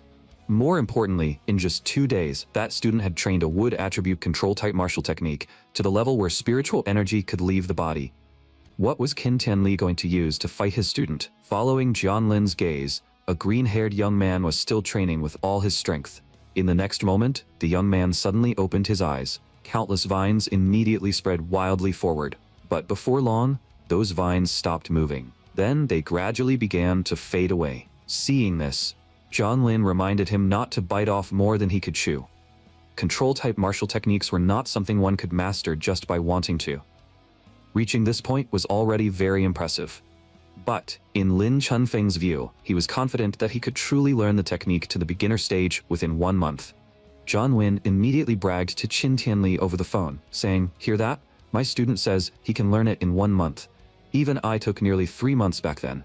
That's what you call a monster, not something any random piece of trash can challenge." After saying that, Zhang Lin did not even give Qin Tianli a chance to reply, and directly hung up. Then, he reminded Lin Chunfeng not to win too easily tomorrow. At the very least, he should make it look evenly matched and save them some face. The next afternoon, outside Yangcheng's training camp, several figures could already be seen waiting for something. Before long, 2 figures arrived above the camp. For Su Hong, who was experiencing flight for the first time, the feeling was genuinely thrilling. Very soon, Qin Tianli brought Su Hong down to the ground. The moment they landed, Jiang Lin spoke in a sarcastic tone. "Old Qin, where's this genius you brought? Hurry up and let me take a look." But when he learned that the young man in front of him was only at early first rank, Jiang Lin nearly lost it. In his eyes, Qin Tianli had to be joking. Treating an early first-rank kid like some treasure? This old man had to be losing his marbles. Besides, a second-rank martial artist fighting an early first-rank martial artist was basically a one-shot kill. That was asking way too much of Lin Chunfeng's acting skills, but Qin Tianli did not bother taking the bait. He simply said, "Old Zhang, hurry up and start the match. We still have to go back for dinner after this." After that, Jiang Lin brought Qin Tianli and Su Hong to the open-air arena of Yangcheng's training camp. The first thing he did was introduce Qing Tianli's identity to the students there. But everyone's attention was fixed on Su Hong. They all wanted to know what kind of genius Grandmaster Qin had brought this time. However, when they heard Jiang Lin introduce him with a speechless look, saying that this Starlight City genius had only reached early first rank, the students immediately exploded into discussion. Someone this weak dared to come challenge them? He must have a death wish. Even the corner of Lin Chunfeng's mouth kept twitching. He was a second-rank martial artist. How was he supposed to make this fight look back and forth, then pretend to barely win? Even Jiang Lin felt a little embarrassed now. After all, he and Qin Tianli had an agreement. If Jiang Lin's student won this challenge, Qin Tianli would have to teach Yang Qing's students an A-rank martial technique. So Jiang Lin patted Su Hong on the shoulder and told him that if he actually won, then aside from the lightning spear technique, Jiang Lin would let him choose one more A-rank martial technique. This made Qin Tianli extremely happy. He slapped Jiang Lin on the shoulder and praised him for being surprisingly generous. When Su Hong and Lin Chunfeng stepped onto the arena, Lin Chunfeng, confident in his own strength, told Su Hong not to worry. He would control his strength when he attacked. But inside, Lin Chunfeng was conflicted. He had no idea how to make the fight look evenly matched. If he accidentally crippled the guy in one move, that would be troublesome. What confused him even more was that the fight was about to begin, yet Su Hong was standing there empty-handed. On the surface, Su Hong only replied calmly, "I don't need it for now." But he knew very well that the only spear technique he truly knew right now was the C-rank Raging Sea Spear art. Its power was far below Cloud Shadow Gale Fist and Ancient Nether Flame Fist. Using a spear here would actually be shooting himself in the foot. But to Lin Chunfeng, that answer sounded unbearably arrogant. He wanted to see what gave this early first-rank kid the right to act so cocky. As Lin Chunfeng's attack came rushing in, Su Hong instantly used Flying Swan Cloud Step, flashing aside and easily dodging the slash. Seeing Su Hong retreat behind him like a ghost, Lin Chunfeng was secretly shocked. He had not expected this early first-rank kid to also know a wind attribute movement technique, but in the next second, he gave a wicked smile and declared that movement techniques were useless against him now. Lin Chunfeng aimed his palm at Su Hong and clenched his fist. At that moment, his control-type martial technique, Wood Prison, activated. Feeling vines coil around his ankles, Su Hong was also surprised. After all, Qin Tianli had just said control-type martial techniques were extremely difficult to cultivate. Since Lin Chunfeng could use one, he really did deserve to be called a genius. But just as Su Hong was about to rely on the brute force of his overlord body to break free, the vines that had been binding him suddenly vanished. Su Hong was left staring blankly. That was it? It disappeared after 1 second, but in the next second, Lin Chunfeng had already rushed in front of Su Hong and said coldly that he only needed to restrain him for an instant. Seeing this, Su Hong reacted immediately. He directly unleashed Cloud Shadow Gale Fist and met the attack head-on. As a second-rank martial artist, Lin Chunfeng instantly realized that this punch was extremely fast.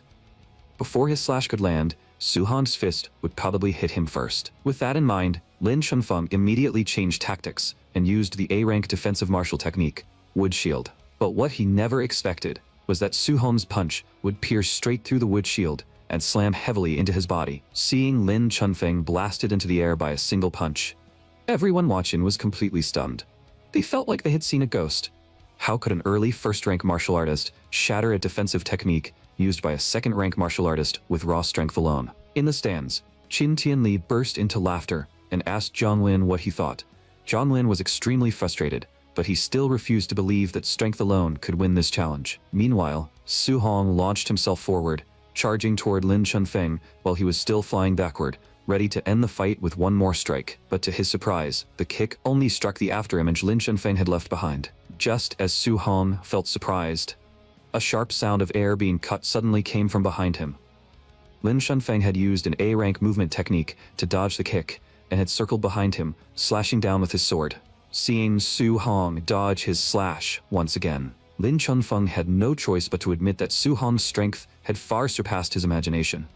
If they were in the same realm, he wouldn't stand a ghost of a chance. But the moment he finished speaking, he saw Su Hong slowly raise his right hand toward him. When Su Hong suddenly clenched his palm into a fist, Lin Chunfeng was shocked to find himself trapped inside a cage made of flames. He instantly realized that this was a fire attribute control type martial technique. This time, he could no longer stay calm. He never imagined that a mere early first-rank martial artist could already learn such a difficult technique. But based on Lin Chunfeng's judgment, this flame cage definitely could not last long.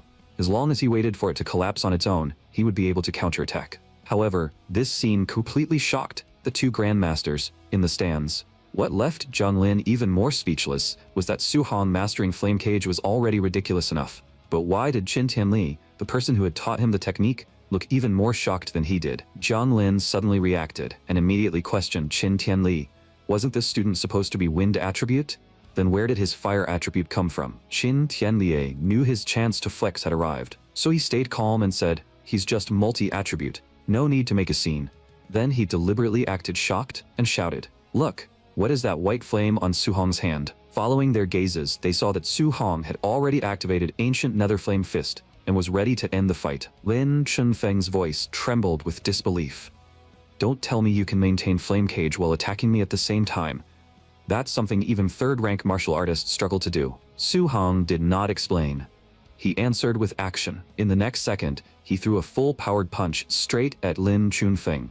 Although Lin Chunfeng immediately used Wood Shield again to defend, Su Hong's fist once again pierced through the shield and landed cleanly. The blow knocked Lin Chunfeng so hard that his eyes rolled back, leaving only one final sentence behind. "This is way too ridiculous. Su Hong, you're definitely using cheat codes."